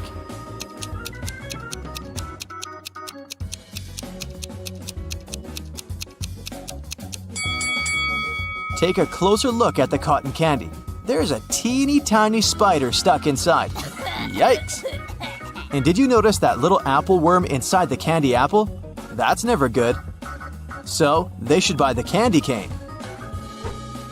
Before leaving the candy booth, Mike wanted to get a gumball too.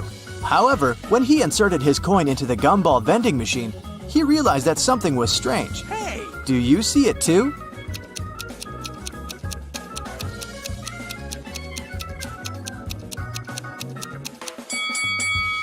Look inside the machine carefully. Not everything in there is a gumball. This and that are eggs.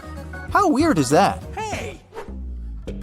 After eating their candy, they came upon a tent with a sign that said, "Enter if you want to see real magic." They were intrigued, so they decided to walk in. There were 3 different magicians.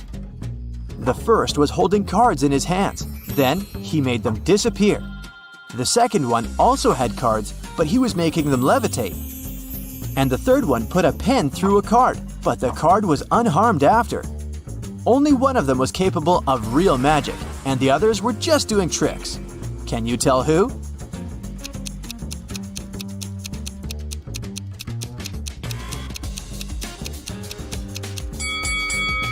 Take a closer look at the first magician's sleeves. You can see a corner of the card. He didn't make them disappear, he just hid them. The second magician's cards are attached to a clear thread. You can notice it from where the sunlight hits. So the third one is the real deal. Mike was a fan of all things scary, so he convinced his sister to take the haunted house ride. As their cart moved inside the dark tunnel, they encountered 3 different monsters along the way. A zombie, a ghost, and a mummy. Little did they know that one of them was a real monster. Can you tell which one?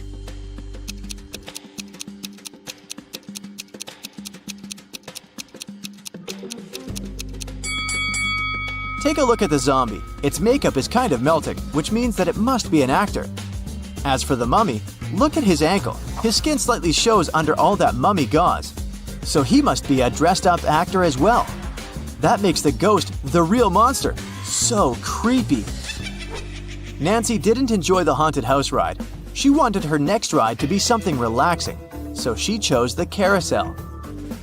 Mike decided to skip this one to explore the carnival more. They agreed to meet later. When Nancy arrived at the carousel, she saw that all the horse seats were taken, except 3. But only one of them looked safe to sit on. Which one is that?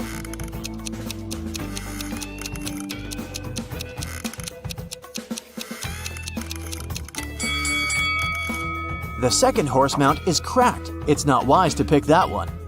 And the third horse is slowly moving back and forth even though the carousel is not rotating yet. Its screws must be loose or something.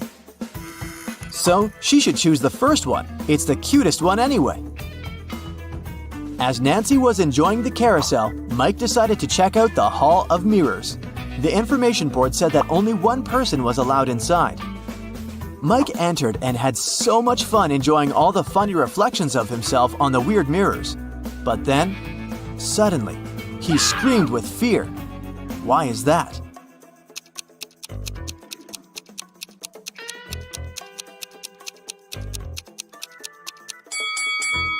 Take a closer look at the mirror reflections. One of them doesn't belong to Mike, so he is apparently not the only one inside, even though the sign said he would be.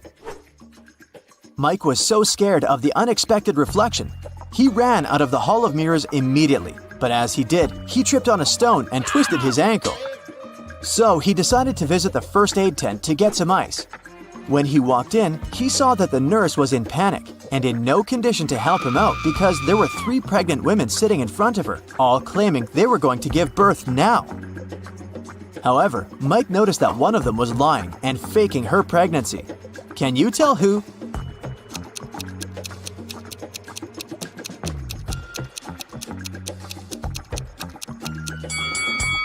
Girl number 3 is clearly the liar. Take a look at the ultrasound picture in her hand. It has the first girl's name on it. She must have stolen it from her, so she's only pretending to be pregnant. Once the real pregnant ladies left for the hospital, Mike was able to get some ice for his ankle and went to meet his sister. At that moment, they heard an announcement coming from the stage. "Ladies and gentlemen, gather up to see the strongest man alive.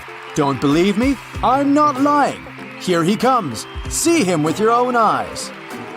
Nancy and Mike wanted to see who this man was, so they joined the crowd. A muscular-looking man entered the stage. He said, "I will prove to you how strong I am by breaking this thing with my bare hands. But first, you have to guess what it is. Here is my riddle to you. There was a greenhouse. Inside the greenhouse, there was a white house. Inside the white house, there was a red house. Inside the red house, there were lots of little ones." Nancy knew the answer, so she yelled it out. Can you guess?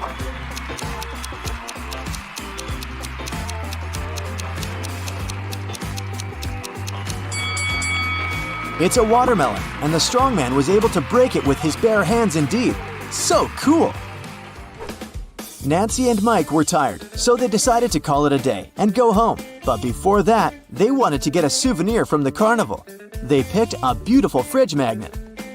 When they paid for it, the gift shop salesman put 3 cups upside down on the table and placed their money under one of them. He said he would give their money back and the magnet for free if they could guess which cup had their money after he performed his trick. Watch carefully. Nancy knew where the money was immediately. How about you?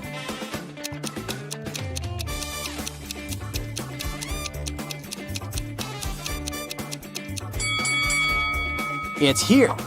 You thought it was under this one, right? Watch it in slow motion again. Do you see the salesman putting the money under that one with a quick hand movement? Nancy noticed that. What a fun day!